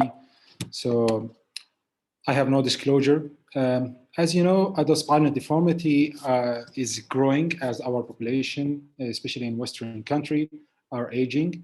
So we have to deal with adult spinal deformity more often. And it's multi-planar problem. It is not, we are dealing with a bone, we are dealing with a muscle, soft tissue, so we have to take it into consideration. And it has severe disability, and high economic impact on the society, and is compared with the cancer and diabetes and heart disease. And for the adult spinal deformity, always there is surgical treatment if you pick the right patient, right procedure, and the correct time to deal with these cases. And surgery is one of the treatment options, but also it will come with a complication like blood loss and infection. So here's a publication which was published 5 years ago and by International Spinal Group. And it was about adult spinal deformity, and they followed, which they did for them surgery, and they followed them for 2 years. There are around more than 300 patients, and what they found that intraoperative complication it was about 25%, and the pre-op complication was around 52%, and delayed complication like after 6 weeks from BGK and implant failure around 42%. So it is pretty high rate. And the reoperation rate, there's multiple publication, you can name it, from US, prospective, retrospective, and international from France. All of them, they had almost similar rate of reoperation rate, which is more than 25% over 2 years follow-up. But is it like only for the adult spinal deformity? No, it is not. As you can see here, for the cervical deformity, even for degenerative disc disease, you can see its high complication rate and high revision rate. It's more than 20% on most of them. So if you see the patient more often, the patient will have more reoperation rate. And can we say it is iatrogenic deformity if we are operating on the patient? Can we blame the surgeon because he has bad strategy or poor execution of his plan? I don't think so, actually. Like if it is a chronic disease and this mother nature of the disease, if you have bad spine, you are committed for the whole your life. If we compare the spine surgery with heart disease, the patient will go 7 to 8 procedure, and it will be a successful story for the patient and for the cardiologist. And he will end with multiple stenting. But if we are reoperating on a spine patient, actually, it is not acceptable, even if it is once. But as I mentioned earlier, if you have bad spine, it's committed for your life, and it's chronic disease. We cannot say it is. It's an add-on disease, and because of aging, you will continue to have more procedure and reoperation. So what I want to mention in my every patient, if you are approaching him surgically for the adult spine deformity, you have to take into consideration these points. So you must plan your surgery, and your patient deserves the best plan, and do whatever you are comfortable doing it, as we mentioned earlier in the previous discussion between Tony and Brian. And take into account the established rules and measures, and use new tools and programs if it is available at your institute. And there's a new data about patient-specific nuances like age, soft tissue, and neurological, which I will discuss it later. So point one, good plan. All areas of science and technology shows that planning leads to more predictable and better outcome. Like what here in this study by International Spine Study Group, they published this research in 2017 about 3-column osteotomies over 9 years, and they followed them for 2 years, around more than 500 patients. They divided them into 4 groups. And what they saw that there is improvement, and they were operating on more complicated case, more older case, but they have less revision rate, less complication rate, and higher success rate over years if you compare it year by year. And they attributed that for data analysis and sharing the experience and environment between the institute. So that's better plan and better understanding of the other spinal deformity. And here's another study which was published in 2019 about it shows that if you have a good or bad plan, you are reaching around 70% what you planned for. So if you have good or bad plan, you will approach 70% what you planned for most of the time. And that's very interesting topic. So whatever you are, good surgeon or bad surgeon, you have good institute or better instrument or good team. If you have bad plan, you will have bad outcome. And the second point, which recognizing the established parameter, and everybody knows about the established parameter, like difference between pelvic incidence and the number of lordosis, the SVA and the pelvic tilt, adverse normal ratio. But what's interesting about pelvic incidence, when they are saying lumbar lordosis is equal to pelvic incidence plus or minus 10 degrees, it does not mean that you have 20 degrees difference. It means that if the patient has low pelvic incidence, like 30 degrees, you have to add 10 degrees for the lumbar lordosis. And if he has higher, vice versa, if he has higher pelvic incidence, you have to omit or subtract 10 degrees for the lumbar lordosis.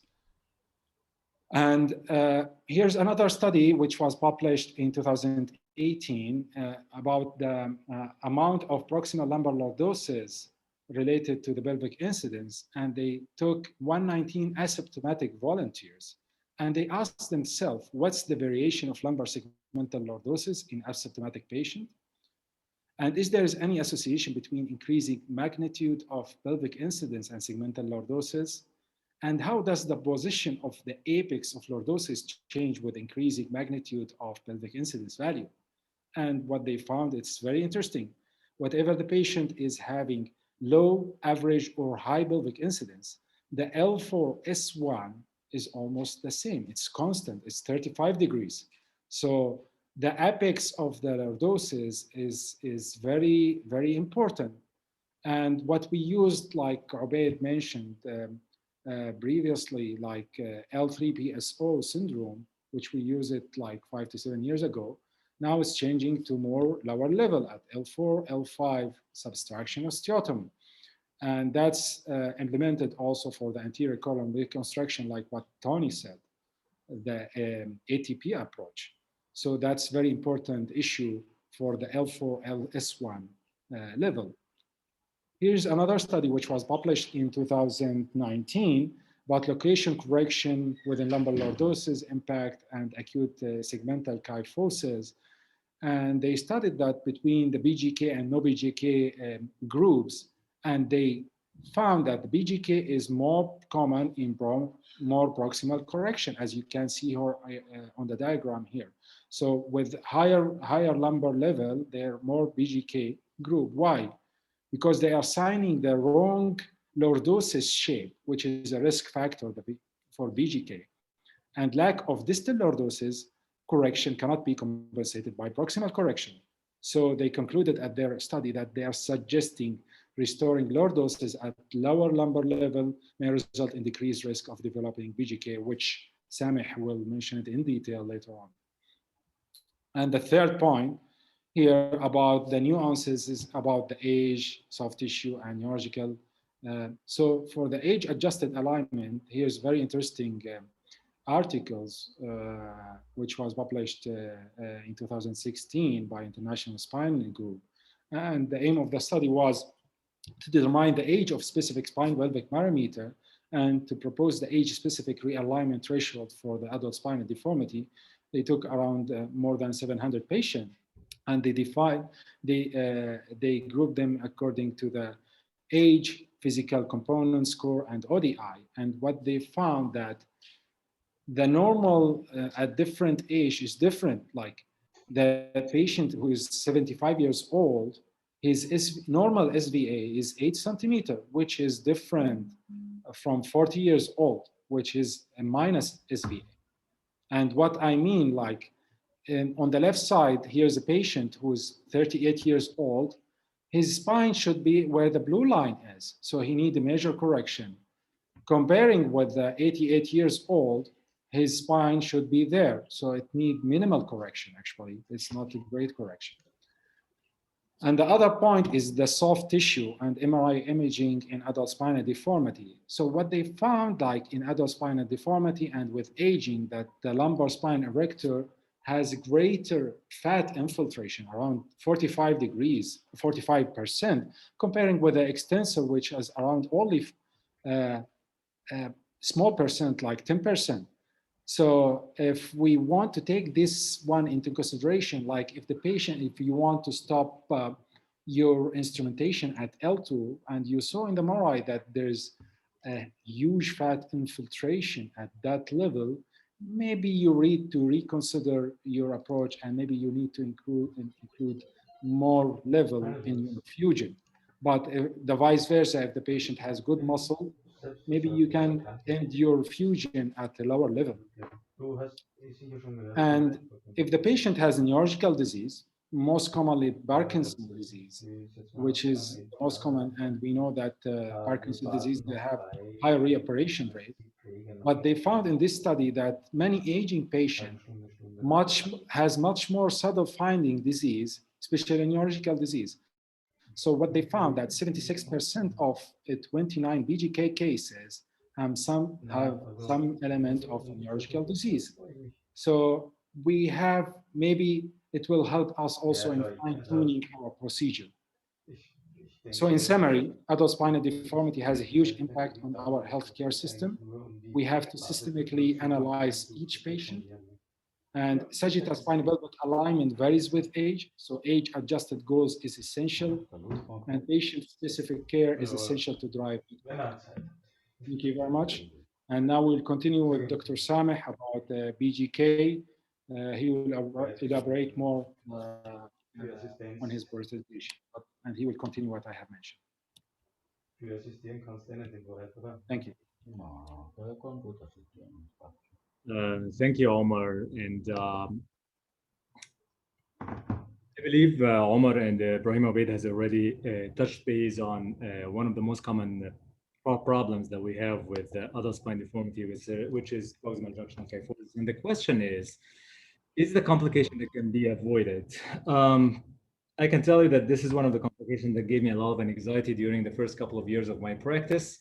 It still does. And to be honest, I still don't have the right answer for that. So let's see what we have here. So this is a 59 years old female patient who had a history of previous L4-5 laminectomy with recurrent stenosis and spondylolisthesis. That was her CT myelogram. As you can see, she has an L3-4 and L4-5 spondylolisthesis. So she was operated in another institution by L3 to S1, which seems to be a combination of anterior and posterior fusion. Now, according to her and according to her file, she did well for a while, for almost a year and a half. But then she developed an adjacent segmental disease at the level above, at the level of L2-3. So again, in the same institution, they revised her and they went all the way up to L2. They extended the fusion one level above. And this time she did well, but only for 12 weeks. And that's when she presented to us. As you can see, she has failure of the implants at the proximal level with pull-out of the screws at the level of L2, and even the screws at the level of L3 are already going through the disc space.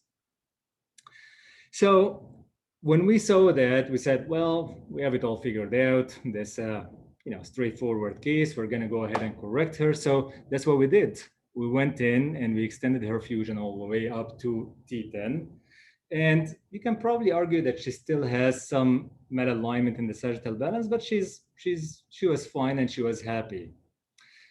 But not for long, because 12 weeks later, that's what we had on our 12-week post-op x-rays. And I think I've become an expert over the past couple of years creating those. So what's the definition of PGK? It's actually a change in the proximal junctional angle of more than 10 degrees from your preoperative to postoperative x-rays. And how do you measure the proximal junctional angle? So it's basically the angle between the lower end plate of your upper instrumented vertebra and the upper end plate of 2 vertebrae above. So any change of more than 10 degrees, that's considered a PGK. And we didn't know much about the pathology till a decade or two, till the past 2 decades or so, and that's when the group from WashU under Lawrence Linke and Kim They retrospectively reviewed 161 patients with a mean age of 45, and they realized that they have an incidence of PGK of around 40%, and the majority of those happened within the first 2 months after surgery. But what's interesting back then is that they didn't find any difference in the functional outcome in those patients in comparison to the ones who didn't develop PGK, which is pretty interesting. You'd imagine that those patients would definitely have a worse functional outcome, but that wasn't the case in the literature back in 2008. And they have also come up with some of the risk factors that they have found contributed to PGK. And the most important three were age more than 55, a combined anterior-posterior approach, and the fixation down to S1. Now, moving forward, that's when Yagi and Boachi and the group from New York, they retrospectively reviewed 151 of their adult deformity patients with a mean age of 47, a mean follow-up of 4 years, and a mean number of level views of 10. And this time they had an incidence of PGK of around 20%, much lower than what Linke and his group had. But once again, there is no difference in the functional outcome. But it was a paper that for the first time introduced global sagittal malalignment as one of the risk factors for PGK. So it wasn't until 2011 when we realized that global sagittal malalignment could contribute to PGK. Now, the same group, Yagi and Boachi from New York, that paper actually was a game changer in 2011 in spine because they introduced a classification for the pathology. And that classification was very important. So basically they classified it into two groups, radiographic PGK and the symptomatic one. The radiographic one is basically what they described as ligamentous. And that's when you see a change in the PGA on your radiological assessment, on your post-op x-rays, but doesn't necessarily say that the patient is symptomatic. And those are the ones that probably are not as important as the symptomatic ones, which they further classified them into OCS and implant failure. So it's either a fracture of the upper instrumented vertebra or a fracture of the upper instrumented vertebra plus that listhesis that you have above that. And those are the ones that we should care for because those are the ones that have a higher incidence of neurological complications, particularly myelopathy if you reach up to the thoracic level. Again, the same group, Yagi and Boachi in 2012 in spine, they published their 5 years follow-up and they retrospectively again reviewed 76 patients with adult spine deformity with a mean age of 49, mean follow-up of 7 years. And this time they found an incidence of PGK of 22%. The majority of them happened within the first 3 months. And this time they introduced osteopenia for the first time as one of the risk factors of PGK. But that's not the important part of this paper. This paper was actually very important because it was the first one to mention that there was a worse ODI in the patients who had PGK. So this is the first time in 2012 when we realized, based on evidence, that those patients have worse outcome when they have PGK than those who didn't. So let's summarize what we said. If we say now that PGK is pretty common, almost up to 40% in the literature of the patients of adult spine deformity can get PGK, and the majority of them are asymptomatic. So are we talking about an important pathology? And that's what happened when we realized that there is a paradigm shift. So maybe we shouldn't be talking about PGK in general. Maybe we should be talking about those symptomatic ones with PGK, and that's when there was a change in the terminology of PGK and it's changed to proximal junctional failure because those are the ones that we care for. So how is proximal junctional failure is different from PGK? So it's defined as those with symptomatic PGK, remember the OCS or the OCS plus the listhesis of the fracture of the upper instrumented vertebra or the one above, plus a new onset of myelopathy. And those are the ones, again, that we care for. And that pushed the International Spine Study Group to retrospectively review, to conduct a multi-center study on 10 deformity centers and retrospectively reviewed more than 1,200 patients with a mean age of 63 and an average number of fused levels of 10. And when they were looking for PGF, their numbers were much lower than PGK. So they realized that they have around 6% incidence of PGF. And again, the majority of those happened within the first 12 weeks post-operatively. Now, that was pushed Mike Dobbs and Daryl Brodke and the guys from the University of Utah. They have actually contributed extensively in the literature to what we know today about PGK. So they thought, well, they have a very large number of adult deformity cases. They are one of the good deformity cases in North America. And then they wanted to review their data, but they chose to go for patients who are only older than 55. So it was a single center study. They retrospectively reviewed 165 patients with, again, those who were older than 55 years of age. And the average number of levels used was 10, and they followed them for an average of 28 months. Their incidence of PGF was 28%. Again, that A at the beginning of PGF stands for acute. So we are talking about within the first 3 months post-operatively. So it was higher than what was published by the International Study Group. Could be because they chose to go for patients who are older than 55. And I think that's what happened with them. Now, what they have realized is that they have a much higher rate of proximal junctional kyphosis when they went with their upper instrumented vertebra in the lower thoracic level. And that was different from the initial data that came from the WashU group around 2007 and 2008, when they had a higher incidence when they went to the upper thoracic with the upper instrumented vertebra.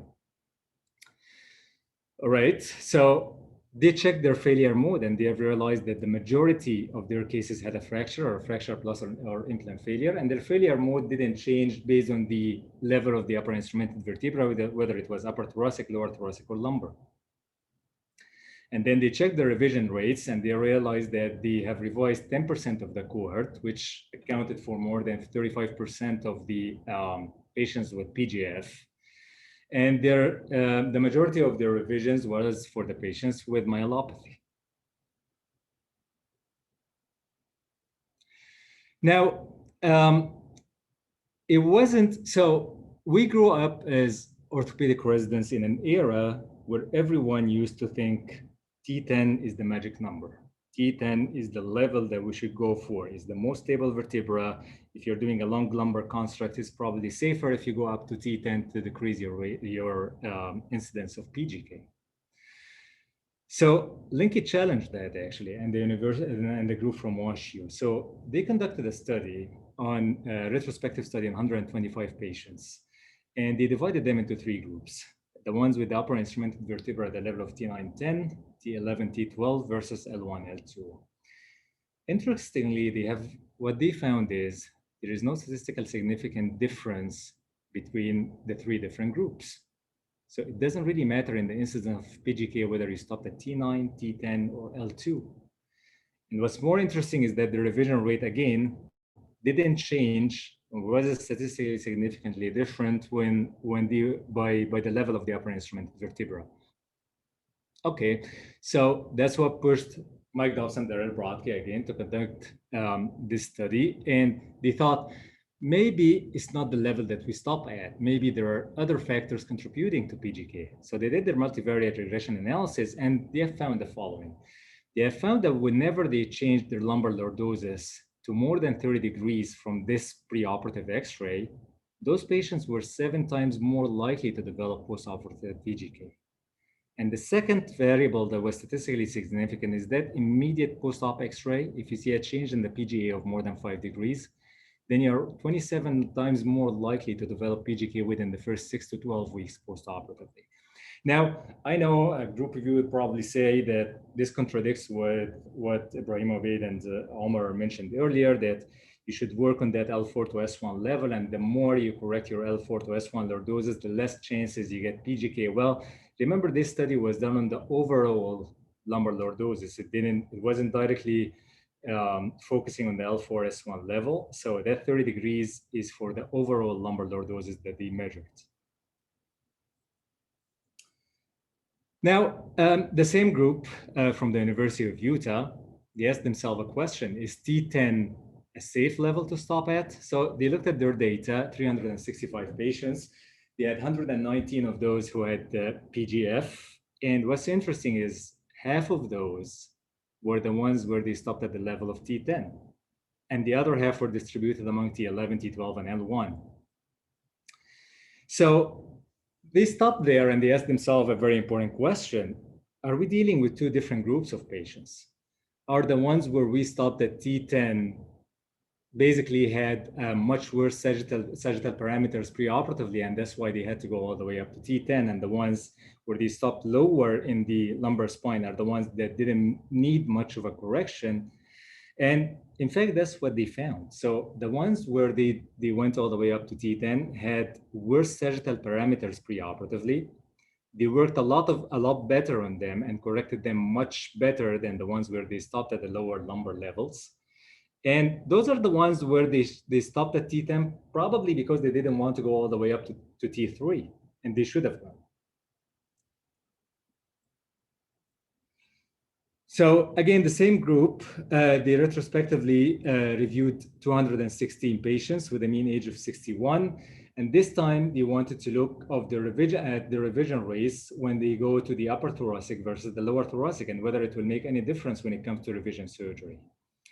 They followed their patients for an average mean of follow of 43 months. And the third of their patients, they went to the upper thoracic versus 2/3 where they went to the lower thoracic for the upper instrumented vertebra.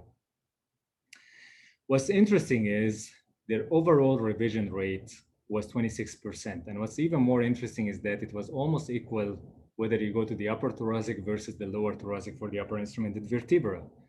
But it was basically for the revision was for two different pathologies. So if you go to the upper thoracic, you're revising those patients because they develop pseudoarthrosis, not because of PGK.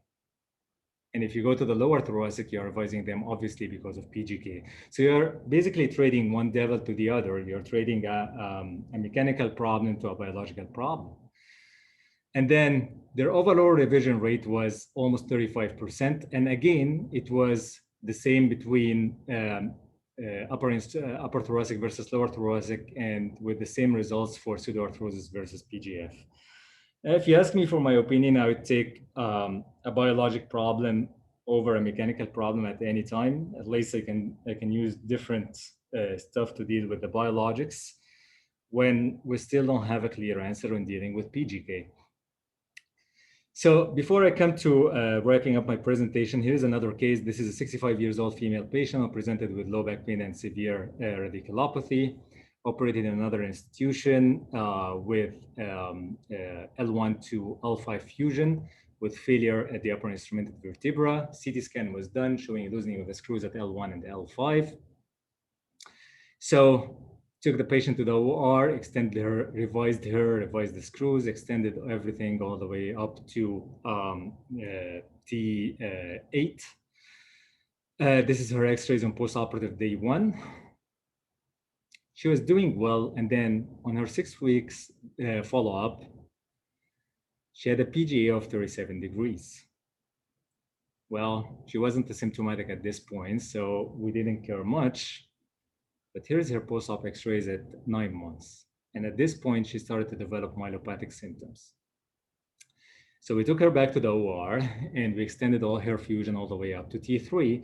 And I don't know about you guys, but I'm not a strong believer in the end-to-end connectors, rod connectors. I can't tell you the number of times we went in there, they're either loose or flimsy or not doing the job. So we learned to put a quad rod construct whenever we're using those, so as not to get in those loosening of those connectors. Now that looks okay. You can argue that she's probably a little bit overcorrected, but it looks okay. By 8 weeks later, again, she started developing myelopathic symptoms. So again, we took her to the OR and we extended her all the way to the cervical spine, and she has been doing well since then. We're waiting for her next extension of fusion. We hope we don't fuse her occiput to pelvis at some point. So here are the techniques that are proven in the literature to decrease PGF.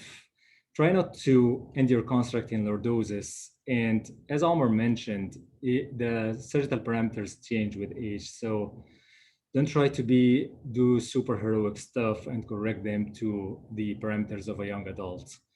And try to avoid the rigid constructs. I used to work with an attending who liked to use cobalt chrome rods all the time.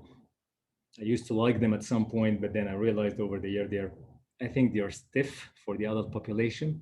Try to stay low in the lumbar spine whenever you can. And if you are to go to the upper thoracic spine, try to use biologics like BMP or stuff like that to decrease your rate of pseudoarthrosis. Stuff that have been tried and failed, again, this is level 5 evidence. Nothing is really solid when it comes to all of those. Hooks in the proximal end of the constructs, I'm not a big fan of them. Some surgeons are, like, I know Khaled Kabish is. I applaud him if he has good results with those. Cement in the upper instrumental vertebra, okay, maybe. Spinous process wiring, clamps, Merceline tape, dynamite stabilization at the top of the construct, MIS at the top of the construct, less rigid, more rigid fixation, cobalt, chrome, titanium, stainless steel rods. I mean, we don't really know the answer, what works and what doesn't work. It's like you like some of those, then you hate them, then you like them again. But if I'm to pick 2 of those that probably worked more than others, probably the first 2 are the ones who worked more for me than others. So it's an unresolved problem. And I hope we can find answers to those in the coming future. Thank you for listening. And now Naif is going to take us through a tour of some of the interesting techniques that he has learned over the years for spinal deformities and how not to cut corners and to go optimal when you go for such surgeries.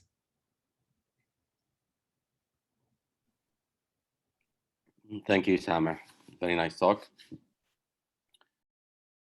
Do you guys see my talk in a full screen? You are not on full screen mode.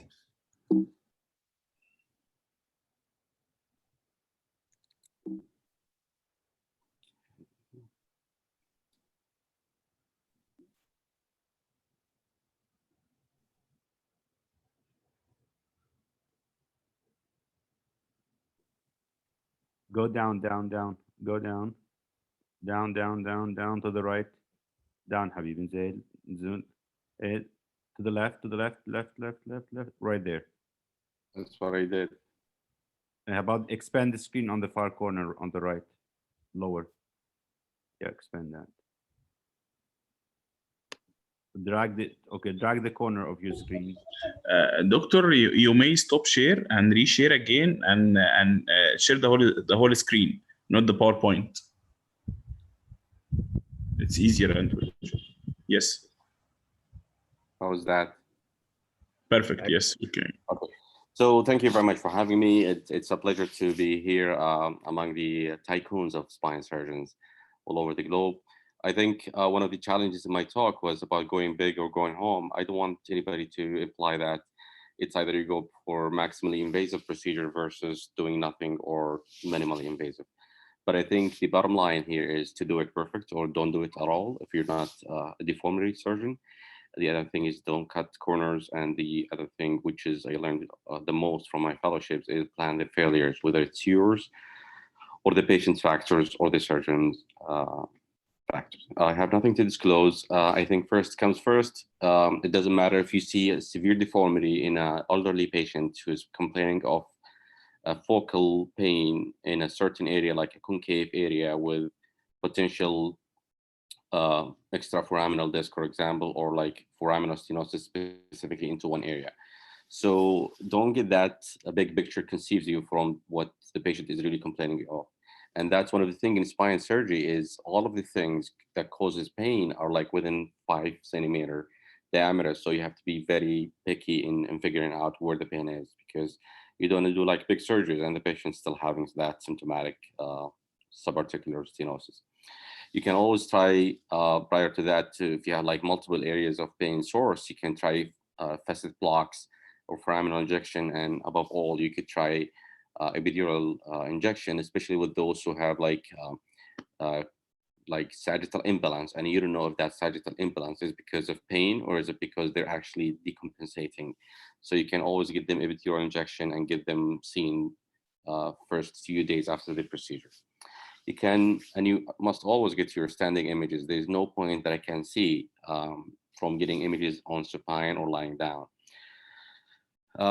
Specifically about the images, you can always see reviewing the CT scan and the MRI, like one of the patients I was operating upon last time, like a couple of weeks ago, she was having an end plate fracture in L3 and L4 that happened like 15 years ago, and that was slid into the foraminal area, and that what was causing her the most of the pain. And actually doing laminectomy for her, or like decompressing her canal along with the instrumentation, was probably an easy process, but it was probably like spent like 1 hour trying to decompress that foramen because of the fracture of the end plate that was into the foramen that causing her most of the symptoms. You should consider the potential abnormalities. So one of the things I learned in my fellowship, spondylolisthesis sometimes, and that was documented in the literature, could be 1 level or 2 level or even 3 times, like 3 levels spondylolisthesis. So you need to study your images specifically about those changes, and you need to know about the twin nerve roots. And that was one of the things I learned in my fellowship. We could keep like decompressing that area, the foramen, we could not see any nerve. But reviewing the images again, in retrospect, we found that there was a nerve root twinned along the lower level. You need to take out your fascectomies, which I'll talk about at the end, and the end plate fractures to be considered. Now, some considerations. I know a lot of you guys talked about all of these things in a way or another, and I'm not here to lecture you guys about it, but I just, from my simple experience, I think having approaches to be considered, like in your goal of you getting the patient into, one of the other considerations is the instrumentation, the trajectory of your screws, whether it's conventional pedicle screw or like cortical screw, which some people are doing actually. And one of the things you should consider, the sacropelvic fixation extension. When it comes to decompression, one of the things I learned is 2 techniques in my fellowship, which is I'll be talking about. It's called the bone preserving techniques are preferred. You should always consider the fractional curve, which is not a lot of people are talking about when they're analyzing the coronal abnormality or the coronal deformities. So it doesn't matter how much you correct above, if you don't correct the fractional curve, then your patient outcome will not be as satisfactory as compared to somebody who's addressing that thing. And then the spine pelvic hip syndrome, which few papers are coming up and talked about it actually. Like if you have a patient who has like severe hip arthritis and the patient who has a lumbar stenosis, which one of those things you address first? So if you're going for hip arthroplasty first and then you go and do laminectomy and fusion, there are like some papers talking about having a high rate of hip dislocation, like about 5%, compared to those who are going in a descending manner, like fixing the spine, fuse it, and then change your pelvic anteversion. And that will dictate how you go with your hip arthroplasty placement. So it has to be an area to be explored more between the spine surgeons and the arthroplasty surgeons. Now, the goals justify the means. Probably you need to be Machiavellian at some extent. So you can combine one approach, or you can get all of them are posterior. So the goals of that is to augment your fixation and increase the fusion rate, and to obtain some alignment if you want to increase your lordosis to some extent, for example. The decompression techniques, a lot of people are used, including myself to some extent, doing laminectomy. So you can go always narrow or wide. But in my fellowship, I learned from Dr. Kibage what's called the sublaminar decompression technique, which he has described, and also from Dr. Nasser in my clinic, the lumbar spinous process splitting laminoplasty, which both, I think, they're like very good options in patients with like focal areas of compression or stenosis. And then you can always, and you must always preserve your tension band when you're trying to decompress your laminectomy or laminotomy.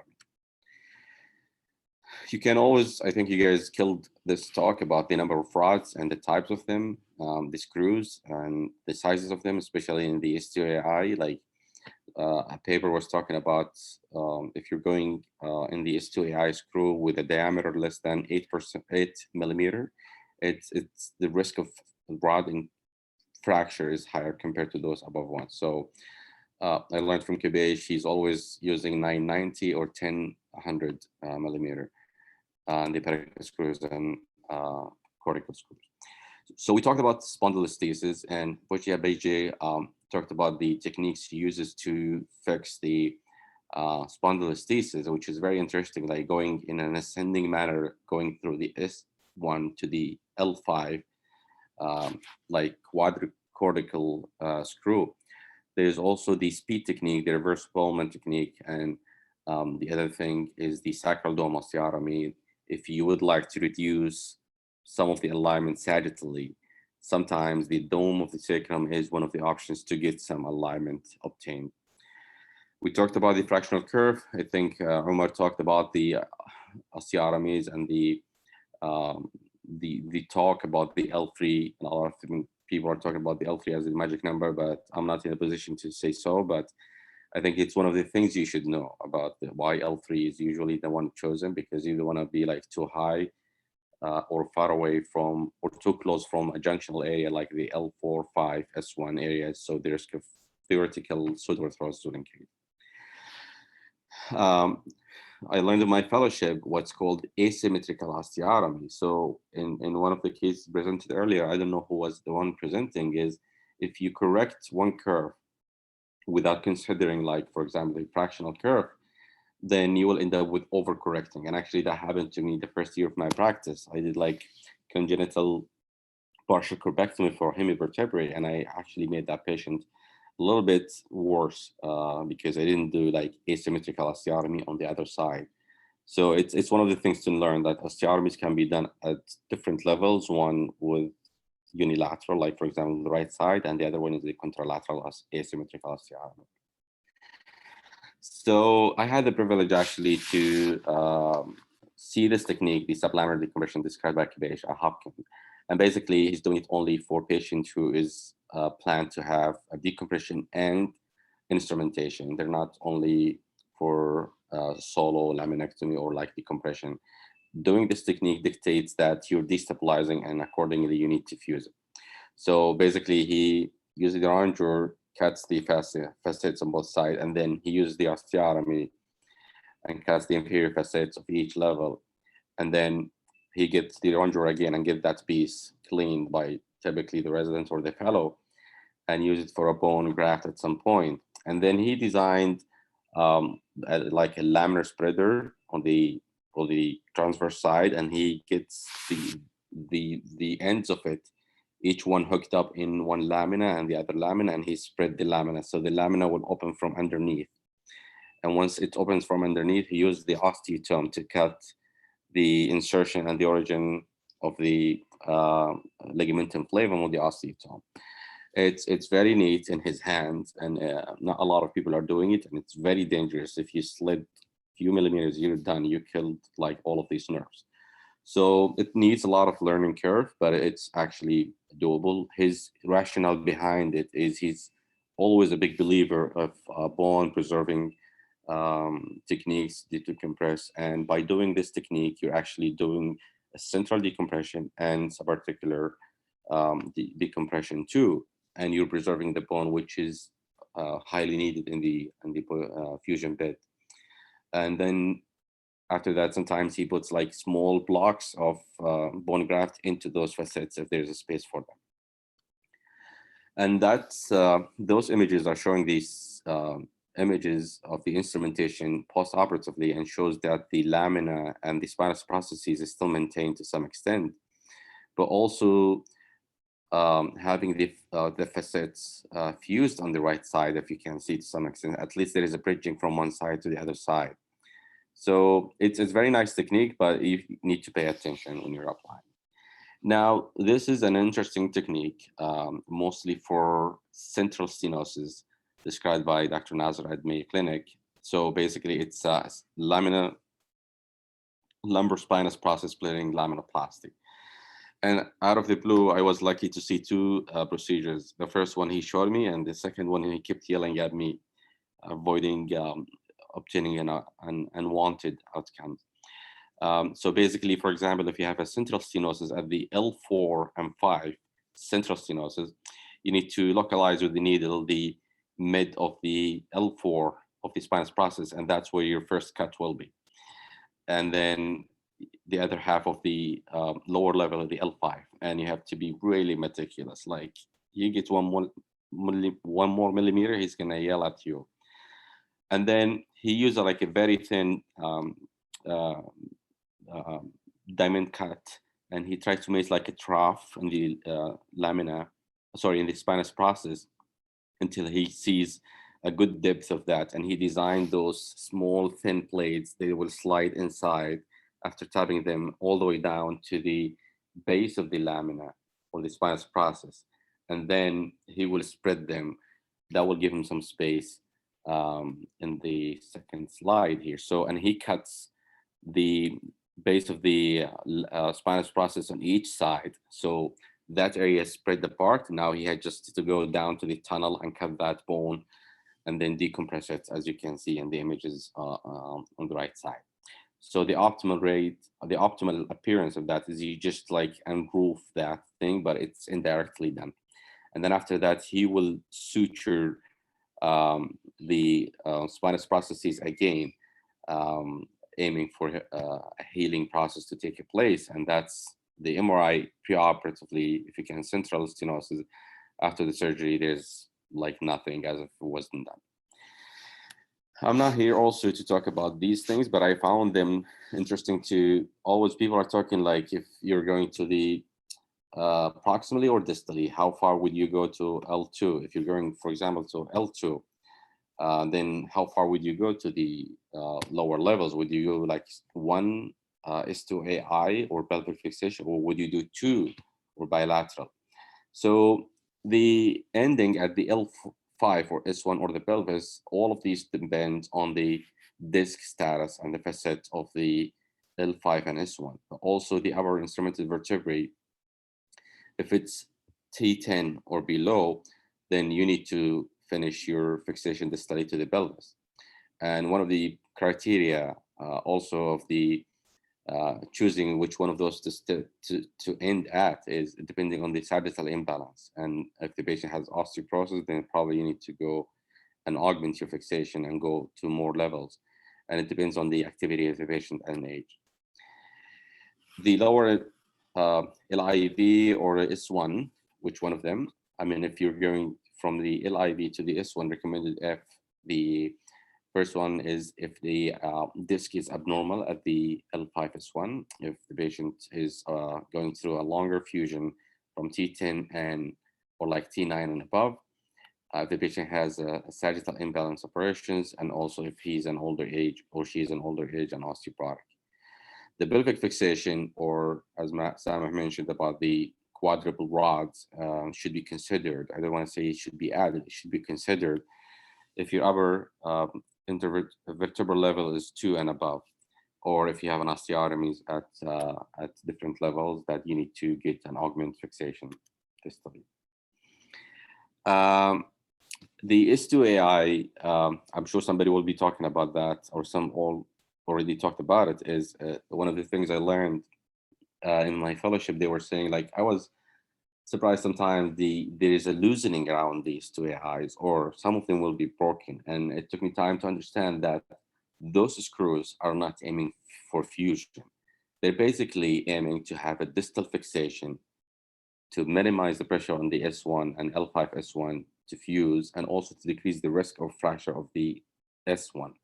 So it's like in orthopedics, we use a distal screw fixation to increase the working length of the fixation. And also you get those screws sandwiched between the inner and outer table of the pelvis, and where it's mostly cancellous, and hence they're just going to be wiggling, or what's called the glass shield effect. It's okay to see them like widening or some loosening around them, because they're not aimed to fuse. They're basically aiming to have a distal fixation for the lumbosacral fusion to take place. But also, I thought about it at some point, because I have a physical therapy background, is you have the hip, the femoral neck angle, along with the knee, along with the foot, and all of these, they're just preventing you from falling forward. So the same applies actually for the S2AI. They just place anterolaterally, so it's just like a feet in your pelvis to help you when you bend over or extend. They're just like resisting each one of them. Comparing to going to the pelvic pulse, which is you're not gonna have that effect comparing the feet effect, if you would like to say. That's pretty much it, and thank you very much for having me.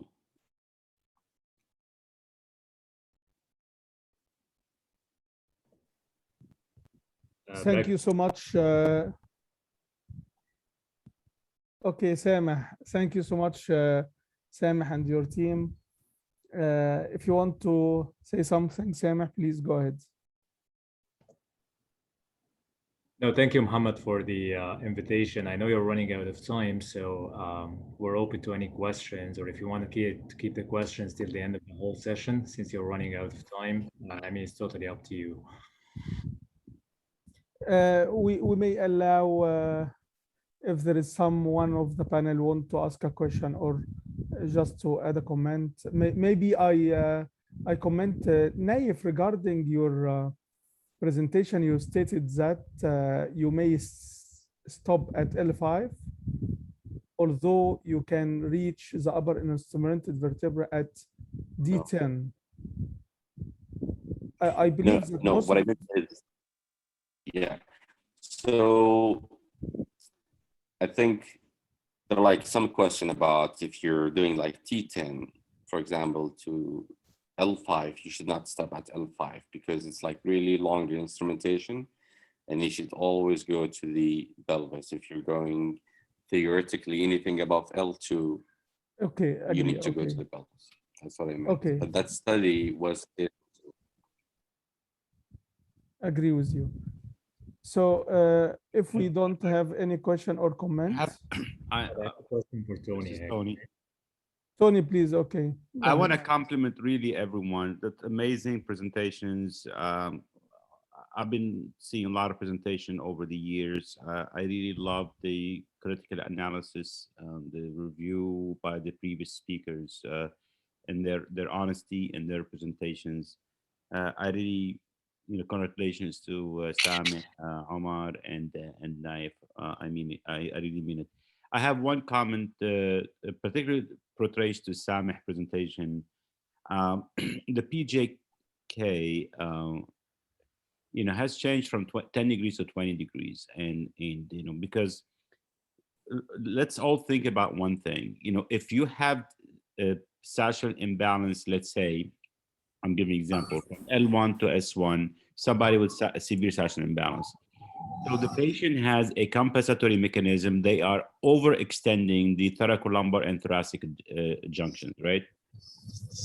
When you do operate on those, you address the sagittal balance correctly, then they have to relax. Their thoracic spine will relax. And that was very nicely presented also by Abed, so, on his x-rays.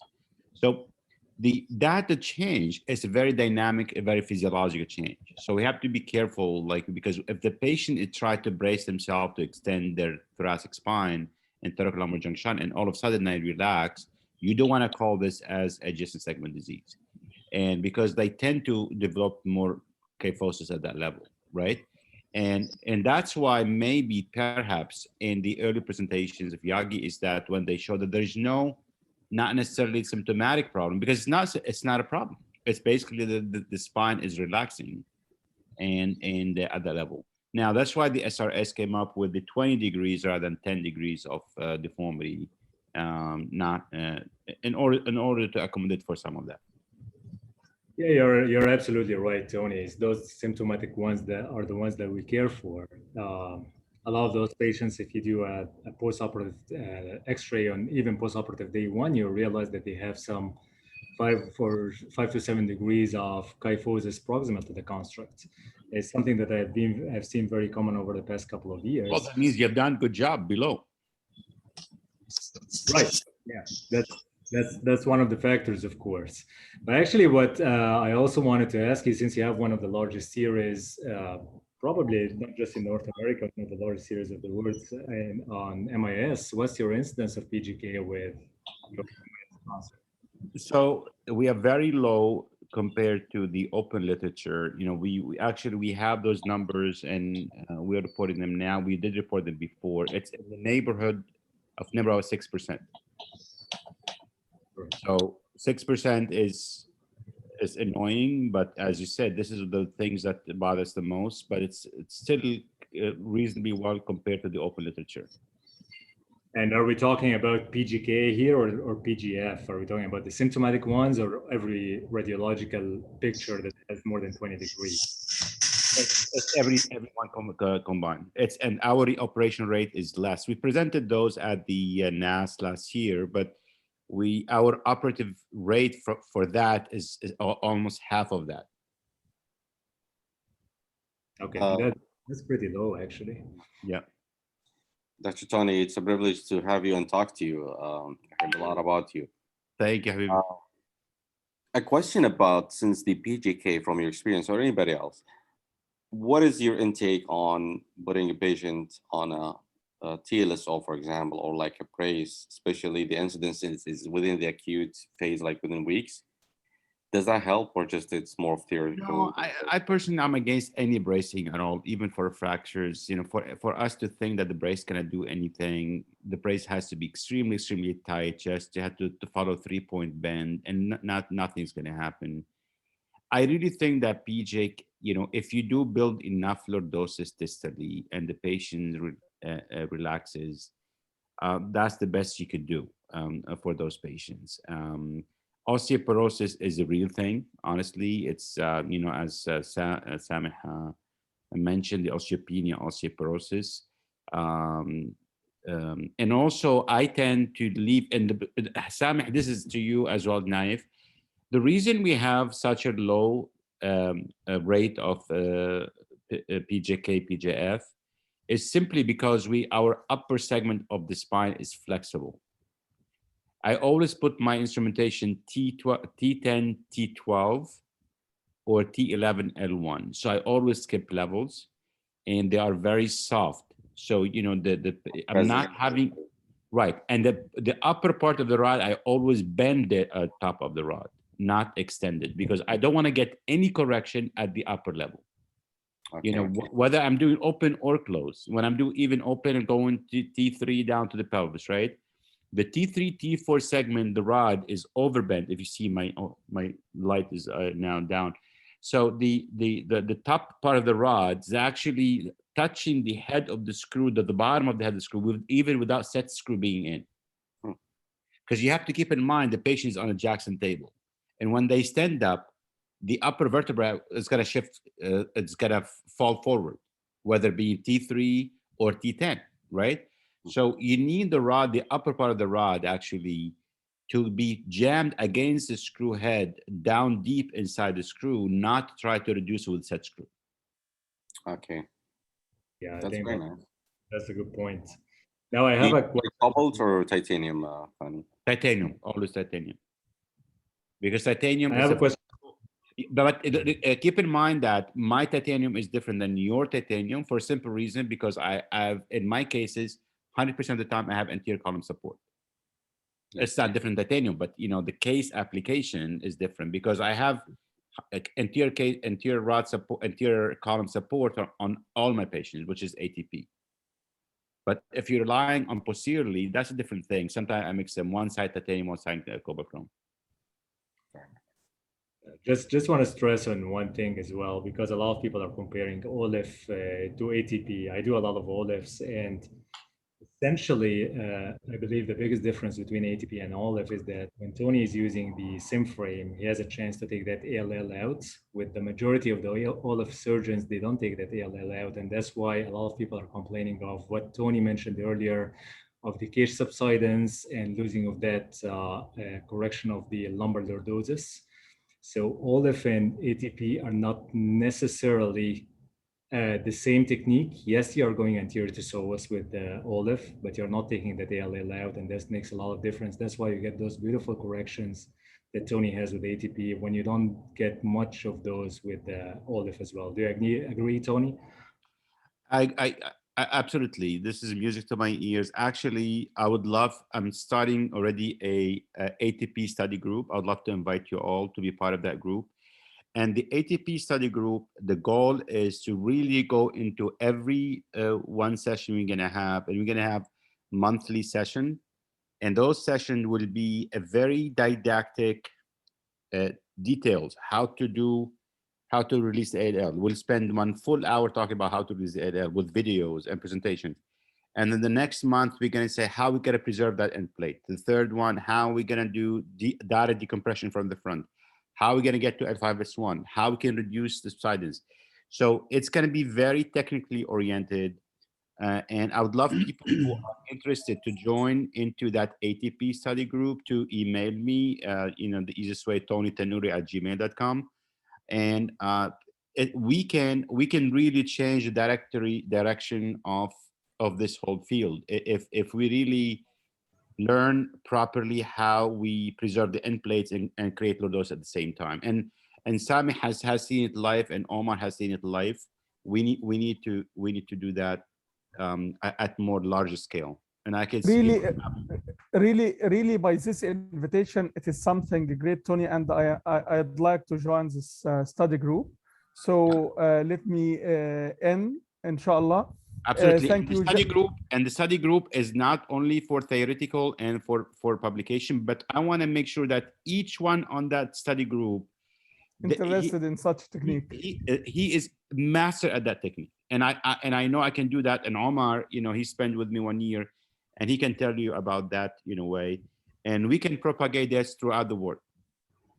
Okay, by this invitation, I'd like to thank you, gentlemen, and we should return back to our scheduled program, and I am happy to invite Professor Dr. Muhammad Wafa, Professor of Orthopedics and Spine Surgery, to share his screen discussing the spinopelvic fixation in degenerative spine. Professor Wafa, happy to have you between us. Hello, everybody. It was very nice discussion. It has been a long time not seeing Tony. How are you? محمد حبيب قلبي محمد. ازاي الحال في بيروت؟ بيروت يعني أخت الدنيا. مصر أم الدنيا. بيروت أخت الدنيا. All right. نحب نشوفك في القاهرة قريب يا توني. It will be an honor. Honestly, it will be an honor for me. As I said earlier, and I was not being polite or nice, that the best thing happened in my career is my move and my shift to the Middle East to find these colleagues, all over.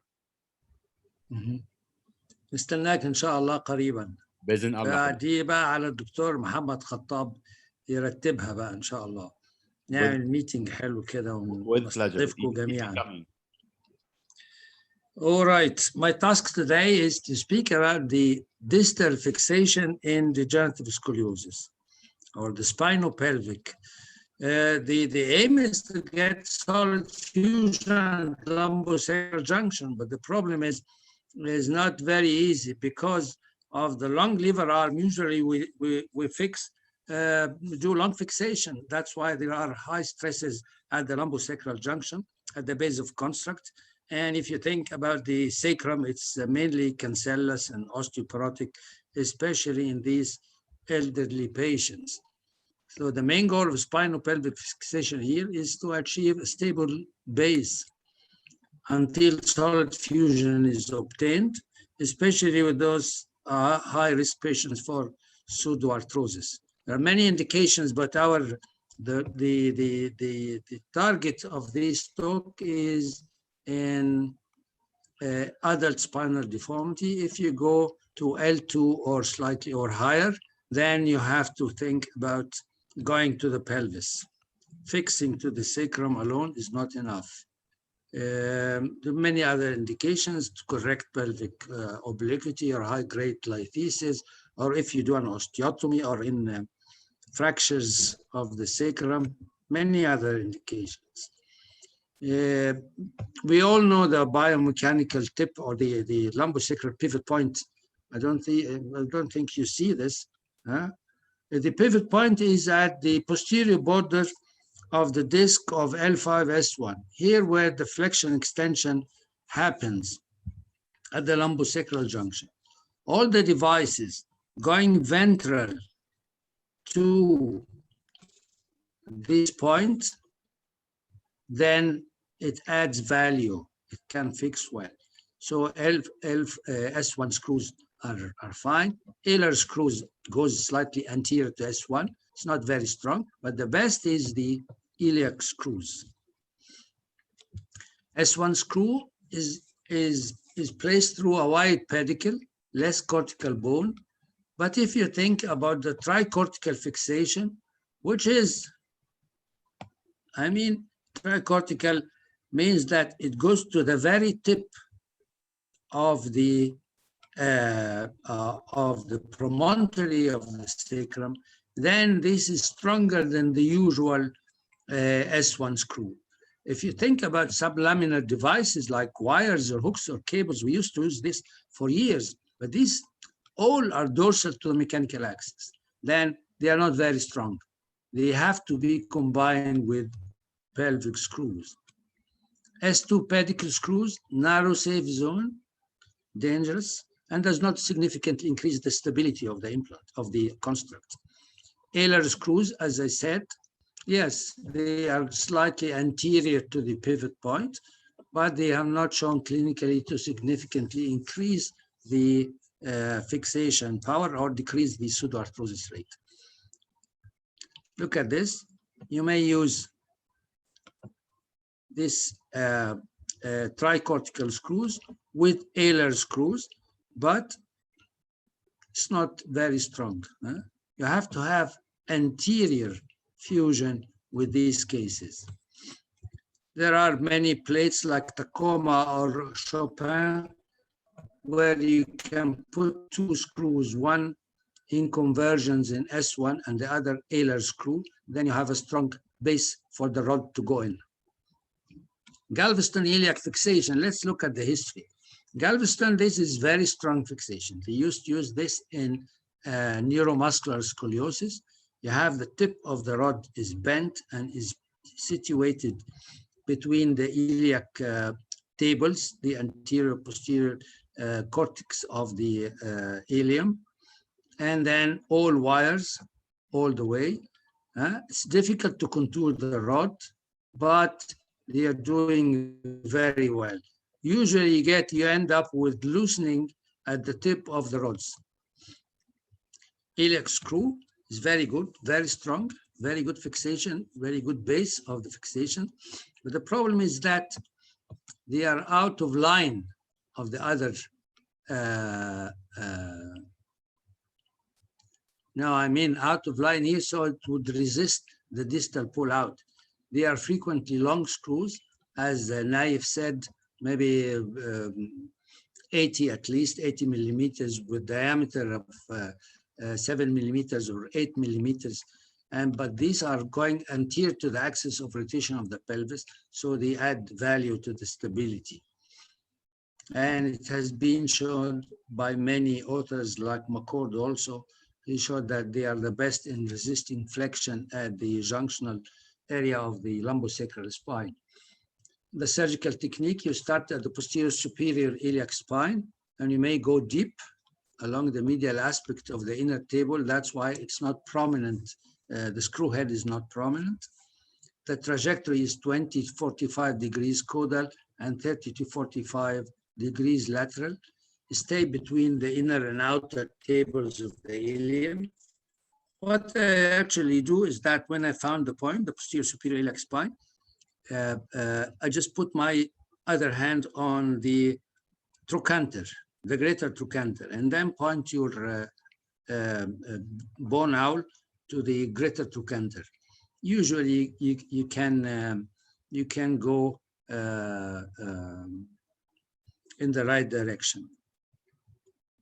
Here you can see the path. You pass above the sciatic notch, where this the strongest piece of bone, till the upper or supraacetabular area. You can put two pelvic screws at some times if you want, and the placement of the iliac screw approximately 1 centimeter, as I said, above the greater sciatic notch. Take care not to perforate the sciatic notch, otherwise you may end with injuries of the sciatic nerve or the superior gluteal nerve. But the problem is it's not in line with other screws. The head of the iliac screws are not in line. So you may need a connector, and this adds another point or interface for loosening or implant failure. Or you may do lordotic bend, and this increase the bend above the or distal to S1 screw, then you can catch the head of the iliac screw. One common complication is the prominent and painful implant, especially in skinny patients. This complication can be reduced, as we said, just go deep, slightly deep, make a trough in the bone, and then you not on the surface of the posterior superior iliac spine, just make a trough and hide the head of the screw inside it. And then the loosening, as Naif said, it's not meant to be for fixation, but it's to add to the stability of the iliac, of the lumbosacral fixation. Then there is usually loosening. And if you look at this, Shaw et al. Has 76 adults, deformity patients, and they have many patients with Harlem or even breakage of the rod around the pelvic fixation. You can see here how loose these screws, but usually without any complication or symptoms even. This is very important point. If you go to the ilium or to fix L5S1, you cannot do this without interbody fusion. Better to do anterior ALIF L5S1, but if not, at least do TLIF with good grafting interbody and good grafting on both sides. Another method to fix the lumbosacral junction is the S2 alar iliac screw. Very good. The starting point here is 2 to 4 millimeters lateral to the S2 to the S1 foramen, and 4 to 8 millimeter distal, slightly lateral to the lower edge of S1 foramen.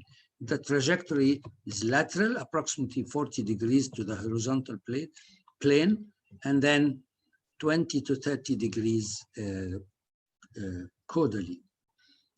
The medial starting point allows for the direct hitch of the rod to the screw of the S2 alar iliac because it's in line with S1 screw. Here you can see you go all the way between the tables, you cross the sacroiliac joint, and you go directly in both iliac wings. If you look at literature, so in this Japanese article 2006, out of 67 patients underwent lumbosacral fusion with bilateral sacral and iliac screws with follow-up of 5 years. Non-union, 5 cases out of 67. Elective removal of iliac screws, 23. This is very high, actually. Iliac screw breakage, 7 cases. Iliac hallux, 29. Sacroiliac arthritis, no cases. Another study from Korea, 13 patients underwent spinopelvic fixation with follow-up of nearly 3 years. Fusion across the lumbosacral junction, 13 patients, 100%. Prominence of the iliac screws, 2 patients. Violation of the greater sciatic notch in 1 case. Another study in 2001, 81 patients, lumbosacral fusion with bilateral sacral and iliac screws, follow-up 2 years, non-union, only 4 cases, discomfort at the iliac screw, 14% of cases, elective removal of these only in 1 case. These are historic pictures, one of the iliosacral screws and the other of the sacral bar crossing between the ala of the sacrum on both sides with connectors for the longitudinal component of the construct. We used to use this with Harrington rods, but this type of fixation, Jackson intrasacral rod, I've never used it before. Always remember the pelvic incidence and always put in mind the degree of lordosis you have to have in the postoperative x-rays. You have to restore the lordosis. Let's go for some cases. That's 75 years old male, 42 degrees lumbar lordosis, many levels of spinal stenosis, as you can see here, limited walking distance. And this is after multi-level posterior decompressions, cages L5, S1, and also 4-5, extension to the pelvis, of course, because we stopped at D10. Now, this man is actually now almost 2 years down the road, and he's doing fine. Again, another lady, little scoliosis, but many levels of lumbosacral, of lumbar stenosis, lumbar canal stenosis, loss of lordosis, and then this is the post-operative X-rays. But if you have L5 sacralization, like in this case, 73 years old female, low back pain, claudication distance 100 meters, scoliosis, multi-level instability, plus the stenosis. But this is sacralized L5, because you can see here. Then what we do decompression, as you can see here, but you don't need to go to the pelvis. I think I stop at the S1, but here this is strong fixation base. Although we did this up to D11, but this lady is now maybe 5-6 years, and she's doing very well. So this is another method of fixation, I think. The combination of the tricortical screws plus alar screws, yes, this is a method. But if you have like this man, 65, male, with a small curve, multi-level stenosis and multi-level instability, you can use, I don't know if you can see this, we put 2 conversion screws at S1, but here we stop at L2, not more. So this is another method. This is to be discussed. And it's very good, the use of iliac screws for salvage after having cases reoperation. As you can see here, that's a 72 years old male with long-standing low back pain, sciatica, and not improving with conservative treatment, seen by one of our colleagues who did L1 to S1 decompression, wide decompression, and fixation. After a few months, he started to complain of pain again. And then maybe after a year, he came to me with this, as you can see, loosening it at L1, discitis at D12 L1, no lordosis, maybe a very little lordosis. And you can see this is the X-ray. You can see the loosening of L5 screws. Discitis, as I said, D12 L1. And this is the post-operative X-ray. Restoration of the lordosis, extension of fusion to the ilium, and cage at D12 L1, and proved to be aseptic discitis. Again, I think Naif was speaking about this. If you go up, don't stop at L5. Yes, but sometimes it's very appealing because the disc is very nice. I don't have the MRI actually. It's a white disc despite all the problems of the lumbar spine, scoliosis and instabilities and stenosis. And you can see here we use 3-level decompressions. Actually, we do bilateral fenestrations. We don't do laminectomies, complete laminectomies, I mean. And then She was fine for 3 years, and then look at what happened. She came with severe sciatica with this huge disc prolapse at L5S1. And we had to do a decompression at L5S1, interbody cage, L5 and S1 and iliac screws on both sides with excessive grafts on the transverse processes and also interbody. And she's doing well up till now. Again, 62 years old female. This is the last case, 6 years of low back pain, claudication distance, very limited. Despite medical treatment and physiotherapy, she's not any better. You can see the scoliosis and the loss of lordosis. You can see here multi-level stenosis. But the L5S1 disc was fine also. You can see the arrow here put. And that's the flexion, extension, the dynamic MRI. And what we did is that decompression, multi-level with cages, correction of lordosis as much as we could, and fixation from T11 to L5. After 1 month, she fell at home and complaints of severe low back pain and sciatica. And you can see breakage at L5. So we had to go in again. We found fracture of the L5 pedicle, and she had decompression of L5 root and extension of fusion using these S2L iliac screws. Thank you very much.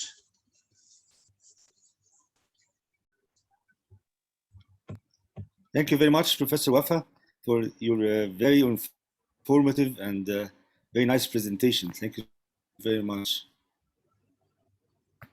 We'll continue with our next topic by Dr. Bilal Nadi, who uses treat the patient, not the X-ray.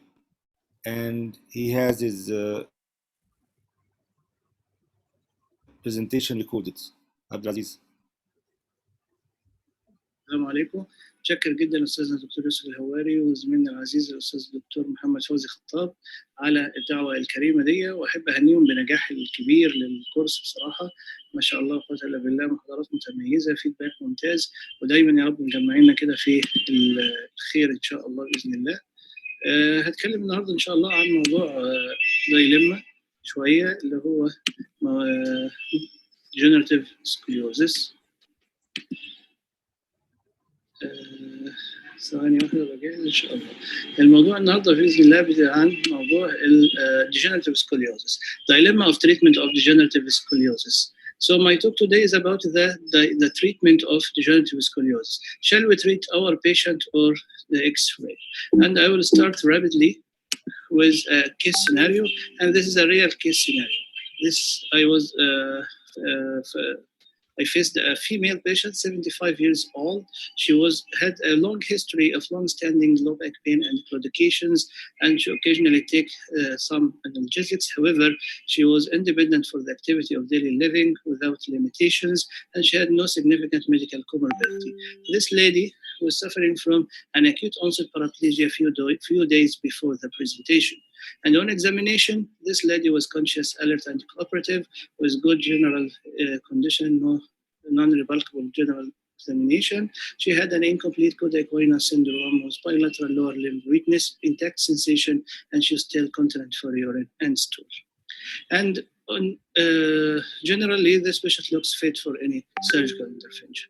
And the imaging, this is the plain X-ray, and this is the MRI of the spine of this lady. And this lady, as we can see, she had a degenerative scoliosis around cup angle, around degenerative lumbar scoliosis, cup angle around 40 to 45, 50, something like that. And she had hypolordosis or straightening of the lumbar spine. And on the MRI, she had a multiple level of stenosis at the lumbar spine. And this is the presentation of the lady. And the questions start with, what shall we do for this lady? Shall we advise her for surgery or not? And if we decided to do surgery, which type of surgery? Should we do decompression only, or should we add fusion? And if we added fusion, what is the length of our fusions? And to answer this question, you should have a rapid journey through the literature about the degenerative lumbar scoliosis or adult scoliosis. And actually still in the literature, the treatment of degenerative scoliosis is a big dilemma. Why? Because there is a diversity of symptoms and you have multiple comorbidity of such aged population. And usually you have a soft bone due to severe osteoporosis, and the patient is expecting to be back to normal. And of course, there is a social and psychological burdens of the surgeries and on the patient and the relatives and the surrounding populations. So what about the non-operative treatment? In a systematic review for the non-operative treatment of adult scoliosis or degenerative scoliosis, they concluded that several and multiple choices of conservative treatment have been tried, including several items. However, none of these therapeutic maneuvers with a specific treatment. And finally, we found only some different type of analgesics, whether it is non-steroidal, whether it is the pregabalins, or whether it is a local steroid or radiofrequency. It is some sort of analgesics that start for some time, work for some times, and then there is not a specific treatment for this condition, and this conservative treatment will not change the natural history of the disease, and it's not supported by any kind of literature. So if we shift it to the surgical treatment, we should put the proper indication first. When to operate a patient with degenerative scoliosis? This patient should have either severe back pain, should have claudication, neurological deficits, progressive deformity, and should try the conservative and analgesics for some time to establish a statement that this patient is need for this big surgery. And you can take this, and your patient may have one or more from the indication of surgery. And the aim of surgical treatment should be to improve the back pain, should be improve the claudication or the neurogenic pain by neural decompression, and you should restore the sagittal and the coronal balance and stop the curve progression. And sometimes you cannot achieve all the goals from one surgery, and you may need to sacrifice one goal for another more important goals. And firstly, before you decide the surgery, how can you prepare your patient? As we mentioned before, this patient is fragile, this patient is old age, and he has multiple comorbidities, and actually this patient should be prepared very good before surgery to have a good outcome after surgery. And so in this literature, this paper was discussing how to prepare your patient for spinal surgery, and they recommended that this patient should quit smoking at least 2 months before surgery, control any blood disease, any cardiac disease, COPD, pulmonary problems. You should control blood pressure and check the albumin level, as hypoalbuminemia can result in some wound healing problems. And if your patient has severe osteopenia or osteoporosis, you had an anti-resorptive therapy for sufficient time, or use another, or prepare a cemented or other modalities of fixation. And of course, you should prepare your patient socially to take care of your patient during the recovery period after surgery. And what about the surgical options? We have actually several surgical options for the degenerative scoliosis. Most of them can be categorized into 3 types. Either we do a decompression alone, or a decompression with limited lumbar fusion or short fusion, or you should do a very long fusion with deformity correction. And what the literature support, if there is a literature support for any type of surgical treatment over the other, no, a long of debate. Debate whether should we operate or not the patient with degenerative scoliosis. Debate about the upper level of fixation, should be stopped at D10, D9, or L1. And the lower level instrumentation should be stopped at L5 or extend to the sacrum, or we should add a pelvic fixation. So we have a strong debate, a multiple surgical option, and we should discuss each of them. But what you should take care in most of the literature speaking about the degenerative scoliosis, like this review article and the meta-analysis in the European Spine Journal, that what about the major complication rate? The major complication rate can approach 20% with patients with DS that subjected to only decompression alone. And this look for the major complication can extend up to 40% for a patient with short fusion, and this can extend to around 60% for longer fusion. So you have a very high rate of major complications, up to 60% in some literature. And this 60%, you mean that 6 out of each 10 you operate for degenerative scoliosis might develop a major complication. And as a result of this meta-analysis, despite the very high rate complications, still surgery is an effective treatment for degenerative scoliosis. However, there is no literature support of any type over the other.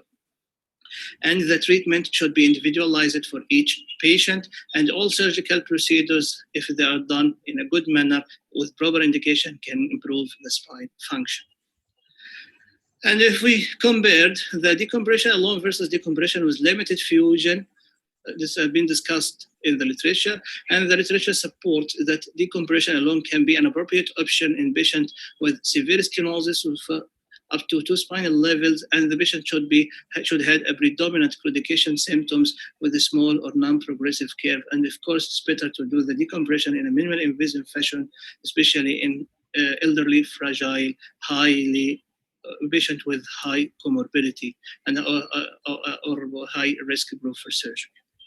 And as regarding the short fusion versus long fusion, when shall we do a short fusion and when shall we do a long fusion? And if we did a long fusion, of course, does have I mean, if there is mandatory to restore the balance, the balance matter, or it is not a big issue. And the conclusion from several studies was that both short and long fusion have a good clinical result. However, patients with high cup angle, severe rotation, usually it is indicated for a long fusions, and the key for success is to restore the sagittal balance.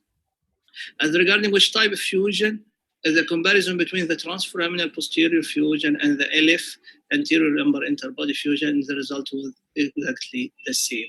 And if we selected a level for TLF, if you have a predominant level within a small curve, does this matter if we had a small lumbar curve, but we have a very significant level like degenerative L3-4 or L4-5 thesis? You can do a single level TLF without long fusion, and this again results in a very good result. And the small lumbar curve associated with a predominant level does not significantly alter or have a negative impact on the outcome for short fusion. And again, whatever the surgery are doing with a long decompression alone, decompression fusion short, decompression long fusion, you should know that you have a very high complication rate that can reach, as we said before, up to 60%. And this long list of complications, including pseudoarthrosis, PGK infection, radiculopathy, CSF leakage and fistula, of course, pulmonary embolism and myocardial infarction, respiratory problem, and you may have a non-union pseudoarthrosis, metal failure, or a wedge fracture above or below your construct. And of course, the most common complication is the adjacent level degeneration after some time from your successful fusion. And of course, in your mind, you have to avoid a very bad scenario. For example, this lady I operated 3 years ago, and she had a degenerative lumbar scoliosis, and she had a starting paraparesis. And the MRI include multiple level degeneration and stenosis, and I did here a very successful long fusion instrumentation, wide decompression, posterolateral fusion extending to the pelvis to have a strut construct. The lady was markedly improved, and she started walking 3 days after surgery. I sent her back to her home, and she came for me for a stitch removal, and the second day after stitch removal, she died. And she died still, despite she was on a regular anticoagulant therapy. And whatever you did, you should put in your mind that you are dealing with a fragile, elderly, multiply comorbid patient. So shall I be happy with this successful surgery, or sad for this patient? She died maybe from an independent cause from my surgery. However, put on your mind, this is the age population or the type of patient that you are operating upon.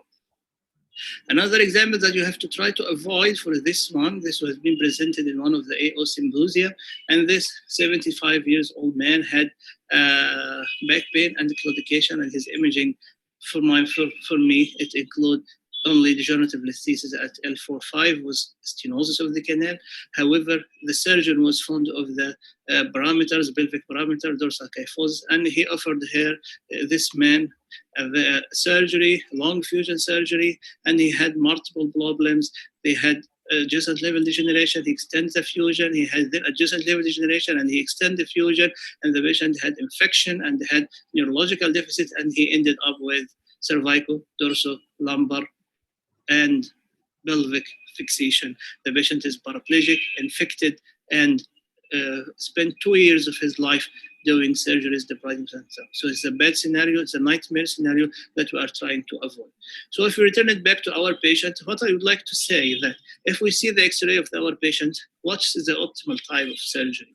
And for me, I would say that also my surgery is totally dependent on the patient wards. So if this patient came to me complaining from a long-standing back pain, intractable back pain, that is prevent him from doing his daily activity, so I will do him a long fusion from maybe D10 down to the pelvis with decompression of the stenotic level. However, if this patient was presented to me with a history of claudication, he has not that severe back pain, I can do him a multiple level decompression without instrumentation at all. And for this specific patient that he had an acute onset paraplegia, I told myself that if the patient is an acute neurology, this should be an acute compressing agent, which at this imaging was an L1, L2 sequestrated disc. So for the same patient, for the same images, I have 3 different surgical options according to the main complaint of the patient. And for this patient, I selected the last choice, which is just decompression of L1-2, and I found a huge sequestrated disc. I removed it without instrumentation, without long segment fixation, and the patient, 2 weeks after surgery, she improved, and the neurological status improved markedly, and she was walking supported after 1 month, and she's completely independent 2 months after surgeries. So my point of view that the decision for surgery for patient with a degenerative scoliosis should be tailored toward the complaint, the chief complaint of the patient. I can't solve all the patient problem, and I can guarantee him with a single surgery 100% success. So my policy is when I have the patient with degenerative scoliosis asking for surgery, I ask myself 4 questions. And these 4 questions about why this patient is coming to me now. They should be asked these 4 questions. The first one, what about the duration of symptoms? What about this duration of symptoms? As we know, degenerative scoliosis is a chronic, long-lasting disease. So if my patient was presented suffering from back pain over 1 or 2 or 3 years, this of course should differ from if the patient has an acute back pain of 1 week duration, of 2 weeks duration, of 1 month duration. Then I should search for why the pain was exaggerated in this very short time.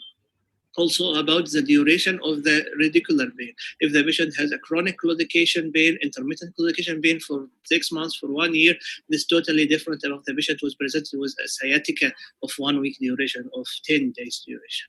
Another question that I should ask is what about the severity of symptoms? Again, we said degenerative scoliosis is a chronic, long-lasting, slowly progressive disease. So you should have a chronic pain, either back pain or radicular pain or claudication.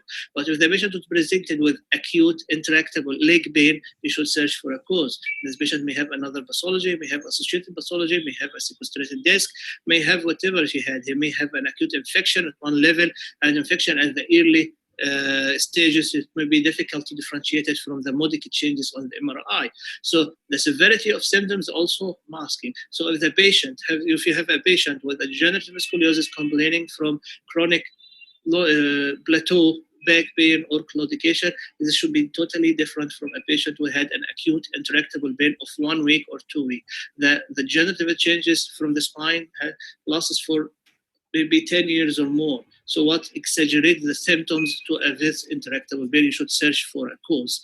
And another question is about the recent neurological deficit. You know, again, a chronic compression can result into chronic claudication and can cause some weakness of the lower limbs, but it is over a long period of time. If there is a patient who is fine today and he was fine today, and tomorrow he developed, he waked up from his sleep, he developed an acute foot drop. So this is not a degenerative scoliosis problem. This patient may have a sequestrated disc. And usually if he had an acute neurology, you should search for a ruptured disc. A ruptured disc, acute weakness of the quadriceps, acute foot drop, acute weak sternohalsus longus, or coda equina. Mostly you will find a sequestrated disc at one level, and should search for this level and target this level. And in most of the cases, of course, with multiple exceptions, the patient will improve with this intervention. Another important question is about the patient work and the activity. And the patient work is very necessary, especially in our community. We have many of our patients are manual workers, many of them are farmers. So if you have a 70 years old man with degenerative scoliosis, I always ask him, are you still working? If he said yes, I ask him, are you going to work after surgery? And if he said yes, I should tailor my treatment to preserve his function. I'm not happy to offer a patient a long fusion and the patient will improve the symptoms and he is fine. However, he quit his working. And if he quit his working, I cannot consider this a successful surgery. Successful surgery, a patient can return to the same or more level of activity after surgery. So finally, to summarize, to take the home message, the treatment of degenerative scoliosis should be individualized for each patient, and put in your mind that you are dealing with a high risk and fragile patient with a very high complication rate, and put in your mind you may need a multiple revision surgeries. So you should properly counsel the patient, properly plan for your surgery, and put in your mind that you are fighting against the nature. There is no early total care. However, you may do a very successful D10 to pelvic long fusion and decompression, and the patient 6 months or 1 year have a adjacent level degeneration above your implant. So put in your mind that in the future you may need to go in again and revise your surgery. So keep a back door for your revision surgery. And again, this is the main message, that you have to treat your patient, not to treat the X-ray. You should listen to your patient carefully. You should know very well what is the offending pathology and what brought your patient to your clinic, and this should be target this patient complaint, not the X-ray. And again, my preferred algorithm for treatment is the minimal adequate surgery is the best for our patient. However, if you decide to do whatever you do surgery, you should do it right, plan for it well, and you should never, if you decided to do a fusion, you should never stop a fusion at a degenerate level, because adjacent level degeneration will occur in no time. And finally, in selected patient, if you decided to do a long fusion, the key for success is to restore the sagittal balance. And thank you very much. And I am really happy to share with you. Thank you very much, Dr. Bilal. Thank you very much, Dr. Bilal. And we'll keep the discussion till the end of this session. And we continue with our next topic, neuromonitoring in spine deformity. Will be presented by Dr. Hisham Nafi from the Neurophysiology Department, Cairo University. Dr. Hisham, please. Hello, thank you for the introduction, Dr. Sharif, and thank you for inviting me to this amazing conference webinar. Oh, and it's very, very, very diverse. And speaking from out of the specialty of spine surgery, I would like to say that it's remarkable and very informative. Thank you for the invitation.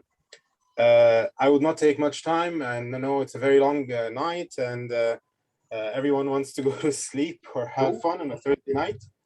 But I will only focus on the advances in neuromonitoring. دي أمورة انت ايه اللي انت عاوزاه ده؟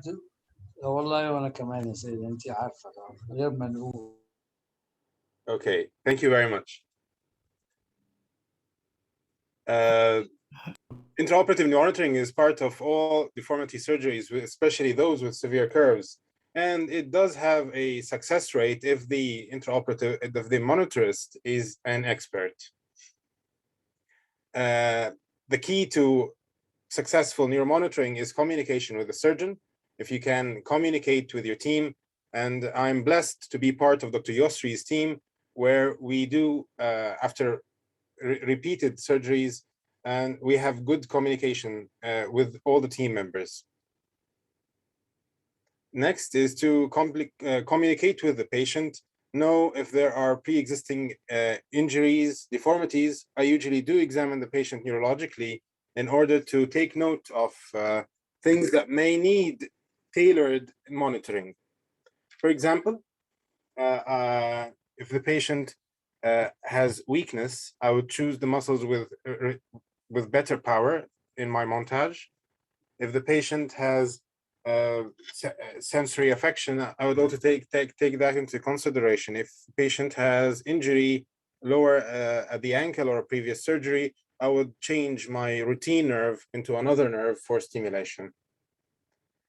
Communication with the anesthesia team is extremely important because for accurate neuromonitoring to be done, you have to have total intravenous anesthesia.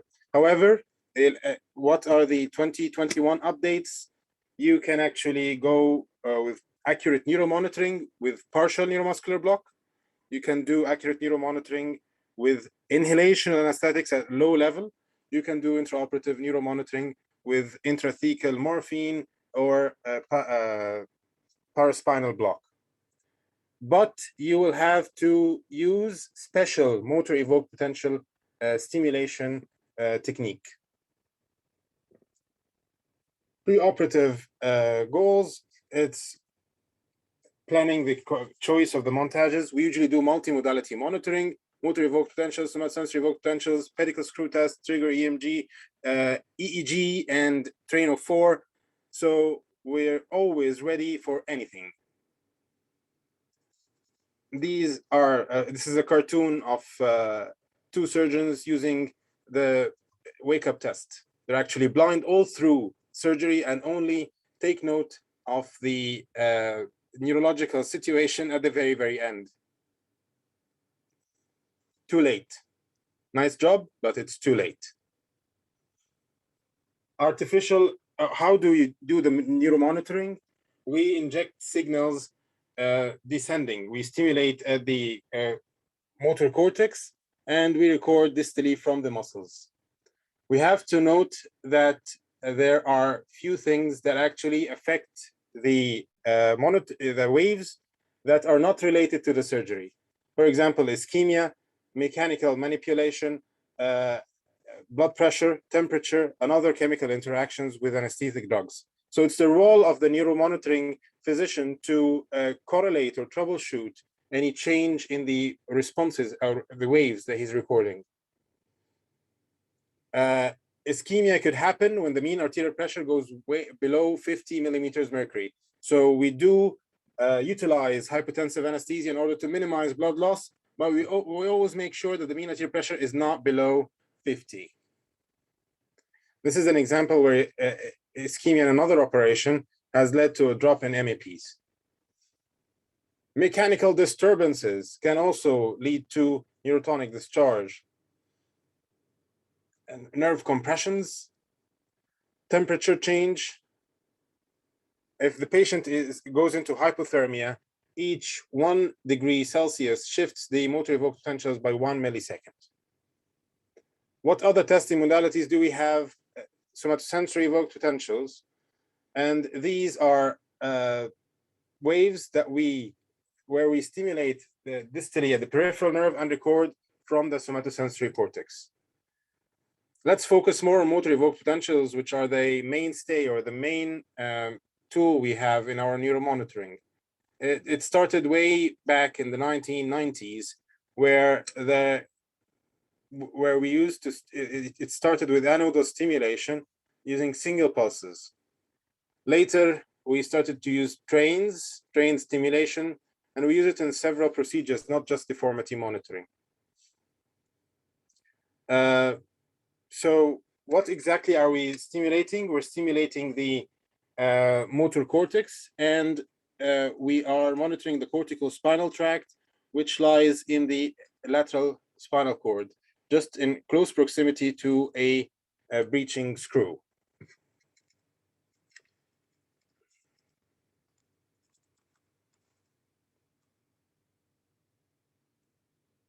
Okay, so what's new in the stimulation techniques? First, we have something known as the quadripolar stimulation. Zaman, we used to just stimulate using an anode and a cathode at the C1 and C2 to get a lower limb response. Now we get a much better response and consistent despite multiple stimulations by adding using 2 anodes and 2 cathodes. So this is known as the quadrupolar technique in stimulation. What else is another update? We used multi-train technique and post-tetanic stimulation. What is the peripheral facilitation technique? So facilitated motor evoked potentials. Before we give the motor evoked potential, we increase the cortical excitability by tetanic stimulation in the upper and lower, the peripheral nerves, the tibial and median nerves. Inhalational anesthetic is banned routinely because it affects the cortical excitability. But if you use peripheral tetanic facilitation, it actually enables you to record consistent and beautiful motor evoked potentials despite using an inhalational anesthetic. So how does this help? It helps by making the anesthesia work easier. Hypotensive anesthesia more achievable, and life better for everyone. Another technique is the multi-train technique, which is also which allows you to use inhalation anesthetic despite neuromonitoring. We don't just give a train of 4 or 5 pulses. We repeat this train multiple times, and this is the same concept where you prime the motor cortex and increase the cortical excitability in order to create an action potential easily and more consistently. I wanted to ask a few questions. Do you know what muscles are we monitoring, or what do we? How does your neuromonitorist choose the muscles? When you're stimulating the mood, when you're doing deformity surgery, the most likely structure at risk is the dorsal spinal cord, and we usually choose the foot muscles or the hand muscles because these are widely represented on the motor cortex, so they're easier to produce a consistent MEP. So in the hand, we either choose the thenar or hypothenar. When it comes to the lower limbs, we choose the tibialis anterior, abductor hallucis, and extensor digitorum brevis. Of course, if you're needing to do trigger EMG, it's better to choose to sample a muscle in each level. What about safety of neuromonitoring? Neuromonitoring is actually safe, but there are a few adverse events that may occur if you don't take precautions. Lip lacerations, tongue bites are very, very, very common if you're not using a bite block. So it's very important for the anesthetist to take care of this because the patient is not taking a neuromuscular blocking agent in most cases. Next, that have been encountered are burns. These burns occur when the ground wire of the electrosurgical unit, the cautery, is not very well prepped. So if this ground wire goes loose, this is what you can see, some superficial burns, because the current flows to the ground of my device. So this is the electrocautery, and if you have good grounding, it just goes back to the device and into the earth. If it goes loose for any reason, it will not go back to the device. Instead, it will burn the skin and go into my device, either through the stimulation box or the preamplifier. So it will cause a burn either here or there. So the ground has to be of the cautery has to be very well placed and reassured. Why would sometimes you fail to take baseline if a patient has a myelopathy, severe myelopathy, a peripheral neuropathy, diabetes, muscle atrophy? We have to take care of this neuropathy. You have to take care of this in the pre-operative clinical examination. In patients with secondary scoliosis where you've got, I've seen many patients with Charcot-Marie tooth type 1, where it's demyelinating neuropathy, or type 2, where it's an axonal neuropathy. And you have to adjust your montage in order to be able, and your sweep length in order to be able to get consistent MEPs. So it's very, very important to examine the patient prior to monitoring a patient. I don't want to waste much of your time. I will move on to show you just the thing about trigger EMG. We stimulate the screw, and if it's breaching, it will need very low current in order to stimulate the cord. This is very useful when you're talking about the lower thoracic and lumbosacral segments, and not very specific or accurate when it's in the higher thoracic segments. Finally, I would like to speak about the artifacts. There are plenty of artifacts, so if the neuromonitorist is not aware, he might be misleading you. Stimulus artifacts may destroy the waves. The neuromonitorist is not able to record any waves if the electrocautery is being used, because it causes a lot of interference. Hammering causes artifacts. So if you're an amateur, you might think that this is some stimulation in the EMG. Apart from that, things could be technical, so you have to make sure that your electrode impedance is low and that you've done your proper grounding. Neuromonitoring, multimodality monitoring is extremely sensitive and very accurate, especially when you use the newer stimulation techniques where you get more consistent MEPs with very little dependence or affection by anesthesia.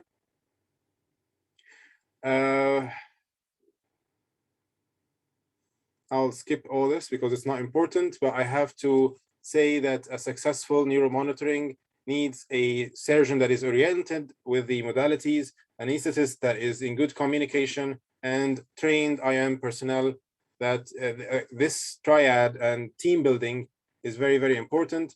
And I would like to thank, special thanks to Professor Yusri Hawari, who has engaged me in many of his surgeries and has considered me part of his team. Thank you very much, Dr. Yusri, and thank you to the organizers.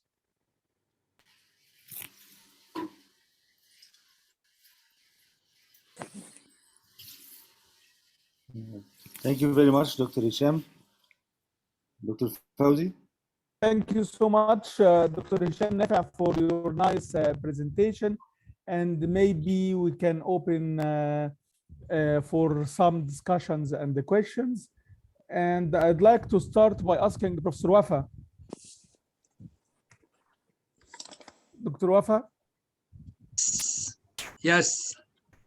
Dr. Wafa, regarding spinopelvic fixation in childbearing period, when the female patient, we tend to fix her spine to pelvis and put either iliac screws or S2L or iliac screws, it will prevent the motion of the sacroiliac joint, which can be anticipated during the childbearing period, during pregnancy. So do you face a problem like this in your cases? Did you recommend to do cesarean section? Did you recommend to remove the anchorage in the iliac before having a baby? I don't know, but usually we don't fix to the pelvis in the childbearing age. This is an operation for the for the elderly. We had this discussion once with one of the American surgeons in one of the Arab spine meetings, and he's claiming that he's doing these long fusions in patients in their 50s. And I know that this is very disabling. If you are 70, then what you really need in your daily life is moving around, going to the club, walking. But if you are in your 50s, you have to have spend many hours working and looking after the family or So this is not an operation for the youngsters.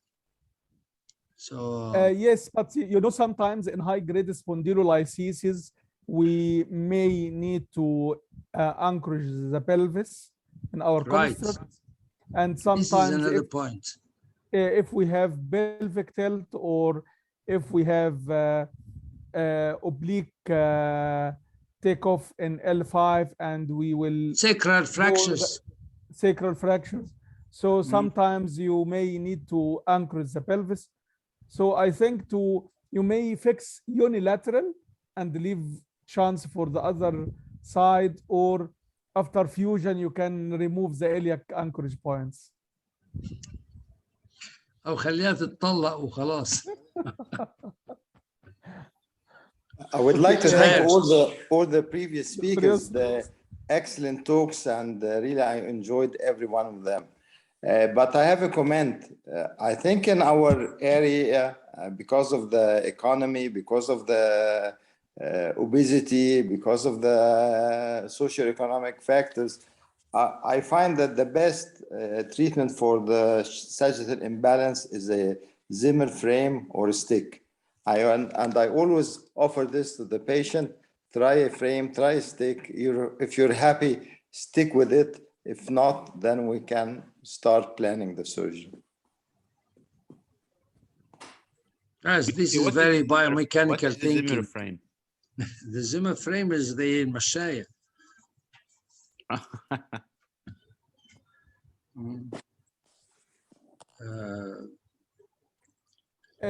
Problem in this age group also, they don't want to have surgery, except, I mean, the main drive for them to come and accept surgery is the claudication and the leg pains and the limited walking distance and the limited standing time.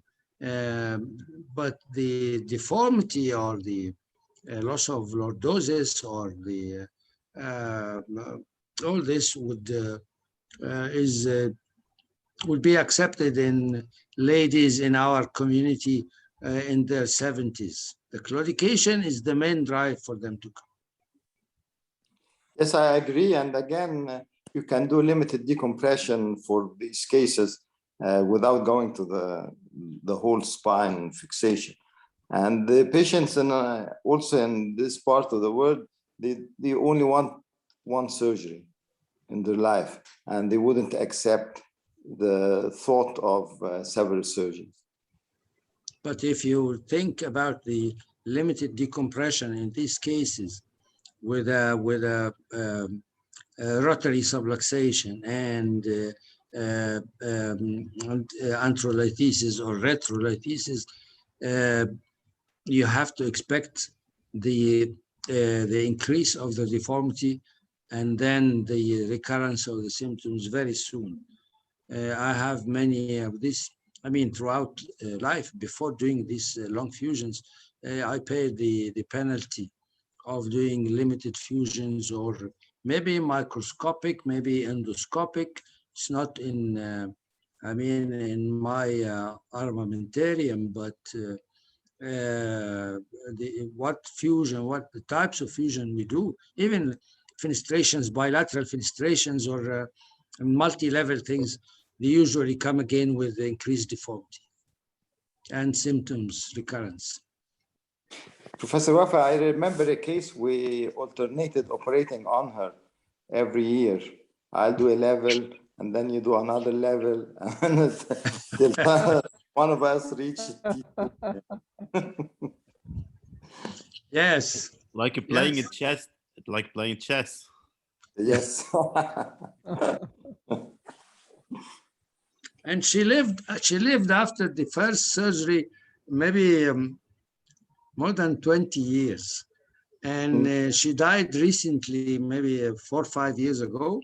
And she was very happy that she was on her feet till the end. And we replaced her knees, both knees. One of them had a revision also. She was she was a fighter, actually. So she didn't leave the hospital. Yes. I really thank you all. Excellent speakers, excellent discussion. And for the sake of time, shall we go for the last session, Mohammed? Yeah, yes, please, Dr. Yusri. I think it is, we'll continue the program. Dr. Sharif Al-Ghamri, can you present your video regarding how to close the wound in deformity in scoliosis surgery? And this will be followed by presentation from our colleague, Dr. Ahmed Adil Al-Najjar. He will show a presentation about the post-operative care of scoliosis patients. Then we'll open the floor for some questions and answers regarding the wound closure and costoplasty and such last steps in our surgical approaches. Please, Dr. Sharif Al-Ghamri, go ahead. Yes, we reached now for our last step in the operation, which is closure and costoplasty and decortication. Abdulaziz, ممكن تشغل الفيديو? Hello everyone, this is our last video for the operations. Now we are finishing the putting the screws by anti-torque method. And you can see the correction is fully now in front of you.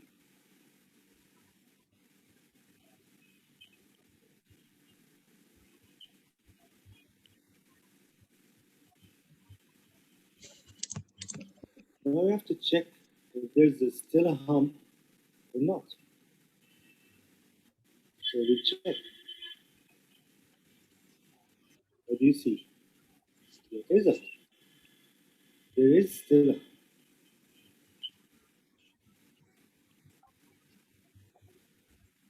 Actually, we discuss it, all of us, before removing the ribs. You still need to remove the ribs? I think in this one, yes.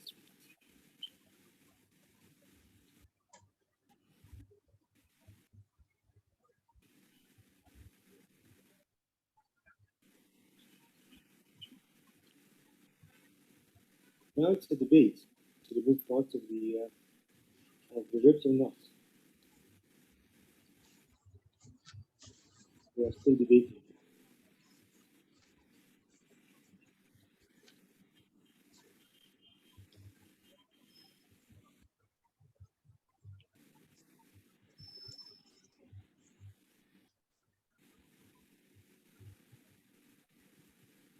Then the decision was taken. Yes, we have to. So we start by removing, stripping the muscles of the chest, posterior wall chest.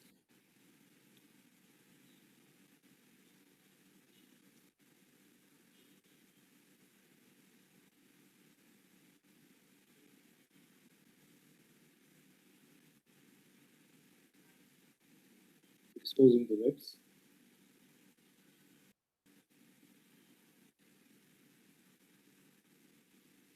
Using the cup to strip the muscles. As you can see, still there is no bleeding in the field. Now we start stripping the muscles around the diaphragm and the cup. We strip the whole rib, underneath the rib.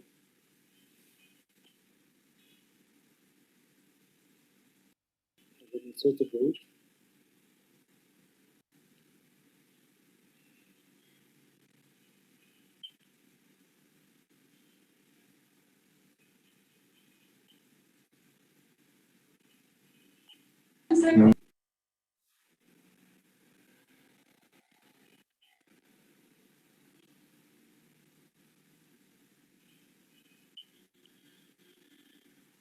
And you can see we strip all underneath the rib.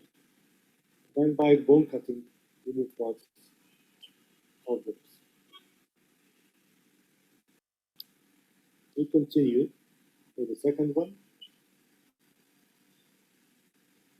The same. Stripping by the cup.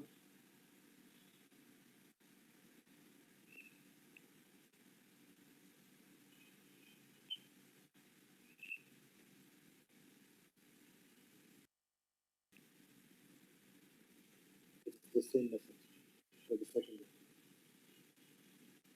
Exposing the underneath of the curve of the rib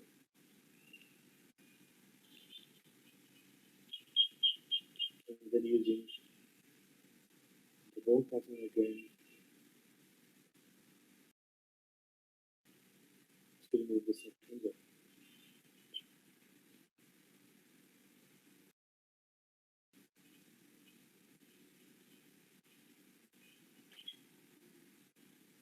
Here we decided that there's still the rib under the clavicle, which is usually the main problem of the patient after the operation. You have to make sure that this special rib, if you started to remove the ribs, you have to remove also the rib just below the clavicle.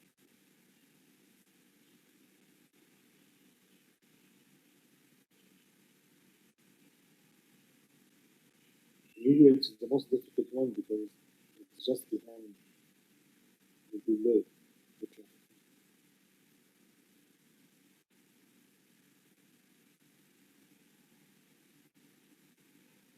Again, the same method, bone cutting, we removed parts, small parts. Now we have to check if we injured the pleura or not.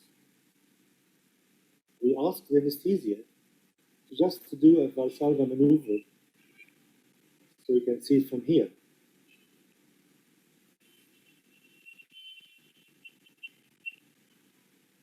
And we discovered that we already injured. We can notice that the reps used were mashed so we can use them for bone graft. We discovered that we injured the pleura here.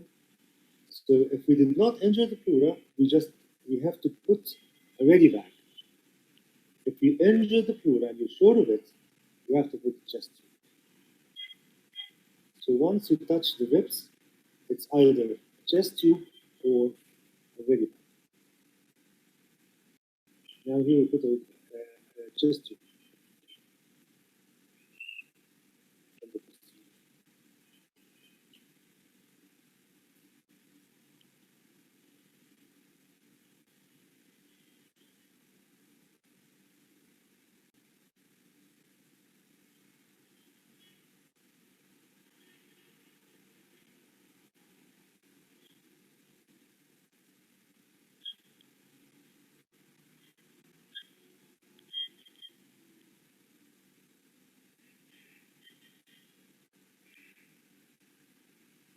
And then you close the muscles of the rib side and then close the wounds, and we put the bone graft used. And we usually put a vancomycin afterwards. We have to wash the wound first. Complete wash of the wound. You can see here. Hello everyone, this is our last video for the operations. Now okay, we wash by 3 to 5 liters of saline and betadine, and we did mention that we do a decortication before our washing of the wound. And then we put vancomycin in each case and start closure of the wound in the 3 layers: the muscle layer, the subcutaneous, and the skin. Thank you so much, Dr. Sharif, for your illustrative video. So after wound closure, we send the patient to the ICU or the ward. This is what we want to know, and what is regarding when to start to walk, when to start to have food. This is what we want to hear from our dear friend, Dr. Ahmed Al-Naggar. He's an orthopedic specialist in our team. Dr. Ahmed, can you show us your presentation?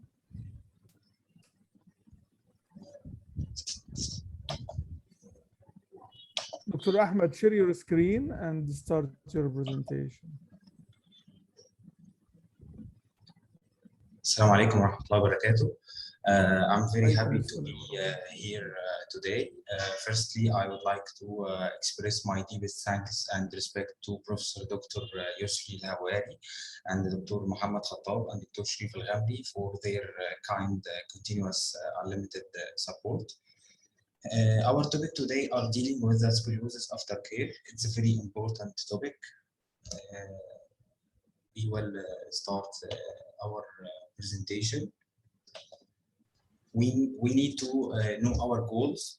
The first goal is the reduction in the length of the hospital stay by 2 to 3 days, and also reduction in the complication rate, decrease the stress of the patient and their families, accelerate the functional recovery and minimize post-operative pain, better hospital experience, and no readmissions.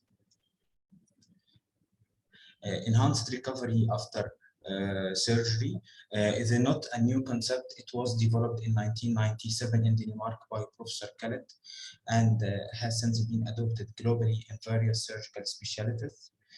ERAS is a multimodal, multidisciplinary, evidence-based approach to pre-operative care that substantially improves pain management and functional recovery and reduces the stresses and decreases costs. Recent study have suggested that standardization of post-operative process can reduce the length of stay by nearly 50% when compared with the more traditional pathways after surgery for AIS. Immediate post-operative, our patients are transferred to recovery at the completion of the surgery, where they remain for a period of 1 to 2 hours in order to optimize the pain management, fluid balance, and level of consciousness. Then they are moved to orthopedic ward with the one-to-one nursing care overnight, close monitoring of blood pressure, heart rate, oxygen saturation, and urine output is performed.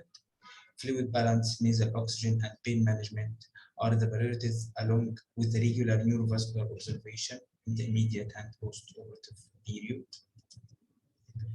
Regarding the pain management, multimodal pain management was favored by the group with the use of the post-operative antispasmodic azathioprine and anti-inflammatory azaketalol, as well as the pre-operative neuroleptics gabapentin, all reaching consensus.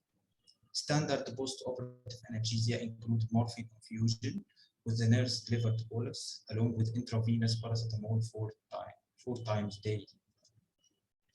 As regarding the mobilization, on day 1, we mobilize our patient at the edge of the bed, and if possible, out of bed. On the day 2, our patient mobilized out of the bed, and over following 3 to 4 days, they gradually increase the level of their walking, sitting, and doing stairs. Regarding the bracing, we don't use a post-operative body support in the form of spinal brace or plaster jacket post-surgery in the patient in whom a standard bilateral screw rod construct has been used. Regarding the diet, there was a consensus based on the recently published randomized controlled trials by Jennings touting the benefits of chewing gum for the post-operative bowel motility. Patients in this study who were randomized to chewing gum had their first bowel movement 30 hours earlier than with who didn't chew gum. So the patient start chewing gum 3 hours post-operative, 1.5 liters of fluid given in the first day. After regaining of external sounds on the second day, our patient start clear fluids. When the patient tolerating clear fluids, we start semi-solid diet. At the third day, we return to normal diet. Certainly, narcotic-related ileus is a common post-operatively, and although rarely associated with a significant complication, is a common source of discomfort for the patient. As such, the group recommended for the use of the post-operative bowel regimen to be started as soon as the patient is tolerating clear liquids. Urinary catheter. Early removal of the Foley's catheter allows the patient to mobilize quicker and may theoretically decrease the risk of the post-operative infection. Regarding the drain and dressing, a recent systematic review of available literature failed to show any benefit of early bandage removal at 48 hours. Drain usage is frequently debated topic among the most surgical specialties, with the little literature definitely supporting its usage. Multiple prospective randomized controlled trials have failed to show an advantage of drains in arthroplasty and in trauma and in adult lumbar spine surgery. This is the final best practice guidelines. All of this reach consensus by the orthopedic and spine surgeries. Patient may be admitted to general floors rather than PQ. PCA pump should be used post-operatively. Epidural is not necessary for management of the post-operative pain. Primary transition to oral narcotics should occur in the post-operative day 1 rather than based on the clinical threshold at the passing flatus. Muscle spasm medication as the diazepam should be used post-operatively. Gabapentin should be used in the pre-operative period.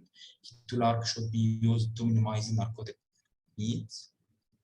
Clear liquid can be started at the tolerated post-operatively. A power regimen should be used beginning at the post-operative day 1. Antiemetics should be given post-operatively. Drain should be used post-operatively. The patient may begin sitting on the side of the bed on the post-operative day 1. The patient may begin ambulating on the post-operative day 1. Physical therapy should see the patient twice daily, beginning in the also post-operative day 1. Chewing gum may be used to increase gastric motility. The very important topic in this presentation is the discharging criteria. We need to reach stable vital signs, good mental status, febrile with no staining on dressing, tolerable and reduced pain, routine diet, and independent bowel movement, ambulating independently over 100 meters without rest, mastering the rehabilitation exercises independently. Take-home messages: no ICU, good fluid balance, and strong analgesia is advised. No brace, no drain, early removal of urinary catheter, early mobilization, early chewing gum equals early intestinal motility.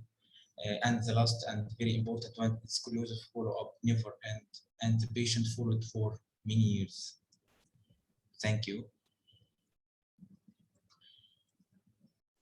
Thank you so much, Dr. Ahmed Adel Nagar. Very informative talk.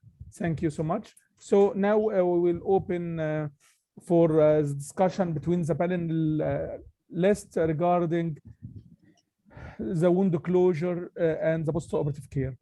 Regarding the irrigation, Dr. Sharif, you showed us that you irrigate with saline. Although some recommend the use of saline betadine wash, it may be better than saline. What do you think?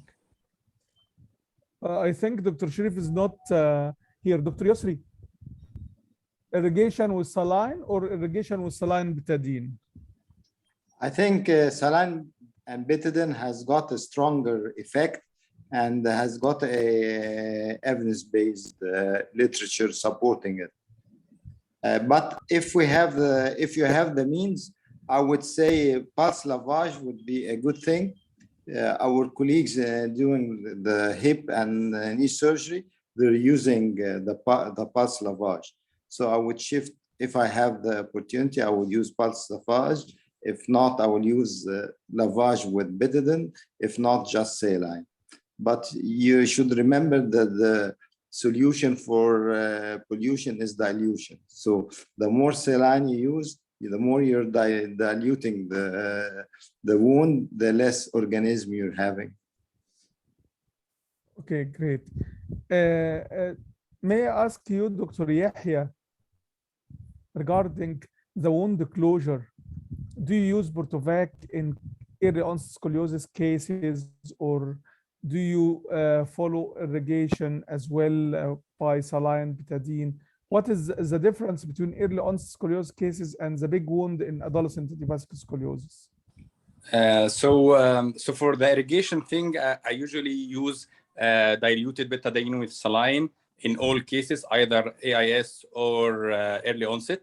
The issue is with diluted betadine is you have to leave it for 4 minutes to get to work its function. So you soak the whole wound with the diluted betadine 1 to 10. Then you leave it for 4 minutes, and that has been effectively shown in the literature to decrease the incidence of infection to about 50%. And that is the same either for a big wound of a final fusion or just a small wound for early onset. It's the same modality. And I don't use drains on both of them. Okay. Regarding the bone graft, Professor Yusri, you rely on the local bone graft, or you harvest iliac crest bone graft, or you use bone substitute? What is your recommendation regarding the bone graft in deformed surgery? Local graft is enough, but if you do a costectomy, this is a very good source of bone. I never use iliac crest grafting, and the cases I've used artificial bone, which is calcium phosphate, and then reopen the wound. I would find the particles of the calcium phosphate still there, and I don't believe that it will work. So in AIS, just the local harvesting bone is enough. Okay. Regarding the costoplasty, sometimes we can do concave rib osteotomy.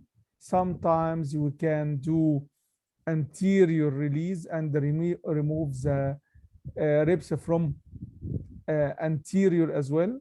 And even sometimes we can do thoracoscopic anterior costoplasty. So, Dr. Yusri, do you still believe by the current 3D correction techniques and the invention of derotators that we still need costoplasty? I think yes, we still, because it's really very embarrassing when you did a good job, you derotated and you corrected the curve, and then the patient has got a prominent scapula.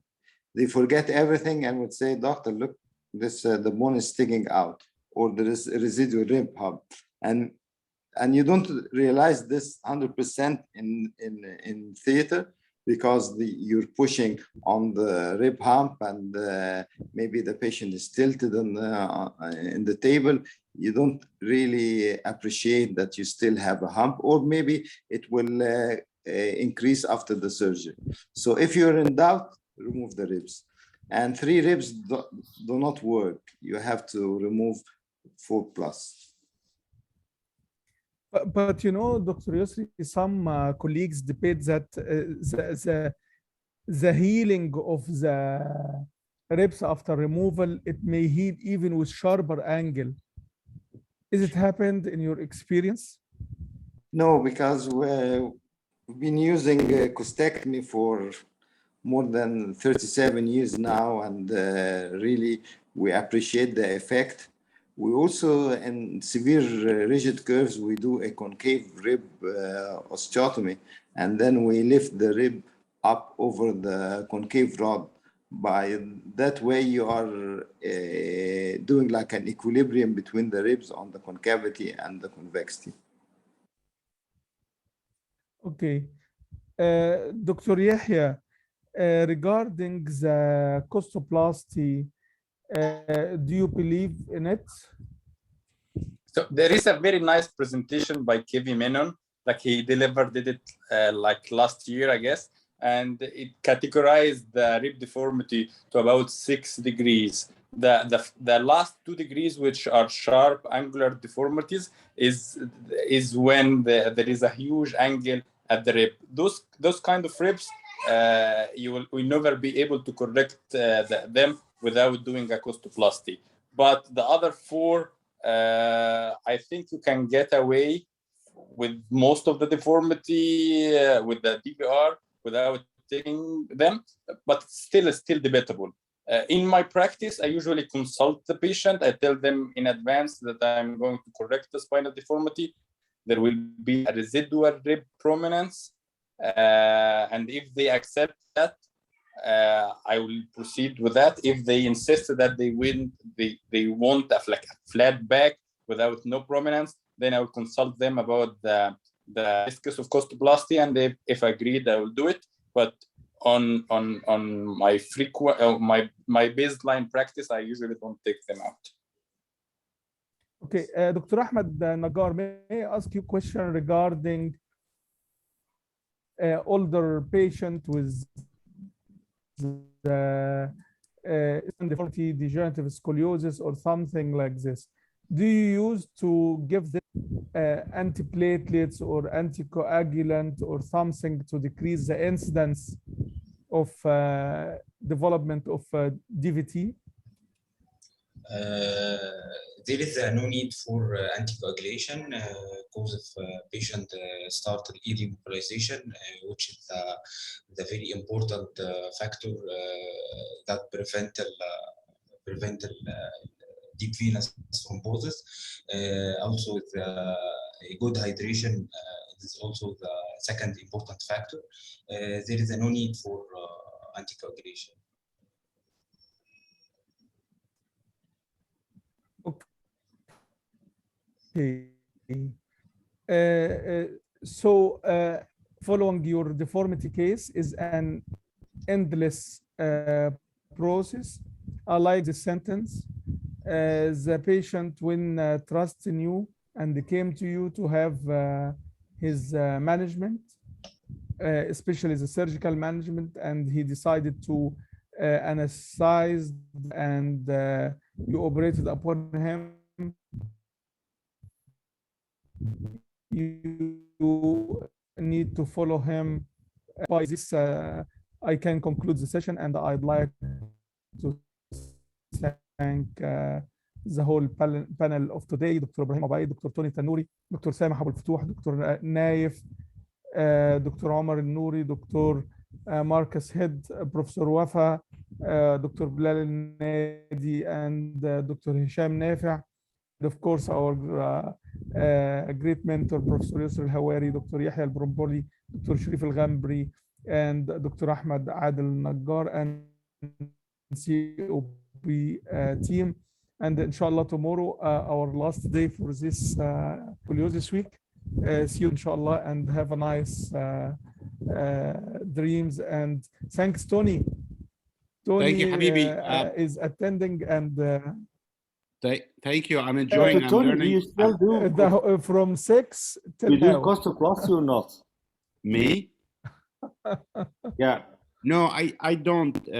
I did a lot in my residency but we don't do the big steel costoplasty. We used to take only 1 inch, about 2 centimeters of the just of the spine next to the transverse process, and we let the rib drop down in the and I work with the Hoppenfield, Stanley Hoppenfield. So he does them routinely on every patient for cosmetic reason, as Yusri was saying. And we looked at the results about the pulmonary function, and and it was published. There's not much difference in terms of effect on pulmonary function after surgery. So because simply, there are different types of costoplasties you do. You can take big part of the rib, you can just release small part of it. So we only did release the rib and then let it drop down into the chest. So I'm honored. I'll be with you guys tomorrow. And the link, there was a problem with the link. Please, everyone, go back and take it because the link was not functioning well. Please, whoever is interested, retake that survey one more time. And Tony, I would like the attendees to join the International Musculoskeletal Society. That would be amazing.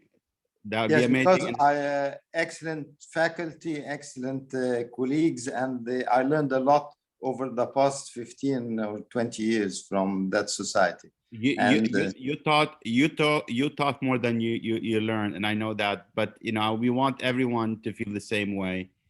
And so there is a link that Muhammad shared with everybody. Please retake it, and then we will know your level of interest and what you'll be interested in. This year is going to be a significant change in the IMS, and this is a great time to join in as well. Great, Tony. Thank you very much. Thank you, everybody, and see you tomorrow. Thanks to all. Thank you, Muhammad. You did a great job, Muhammad. انت حضرتك ما سافرتش ولا ايه بي؟ انت لا رجعت. I have a question. Where is الأمورة? وين؟ أنا الأمورة. Okay, يلا good night everyone. تصبحوا على خير. مع السلامة. يلا باي باي. مع السلامة.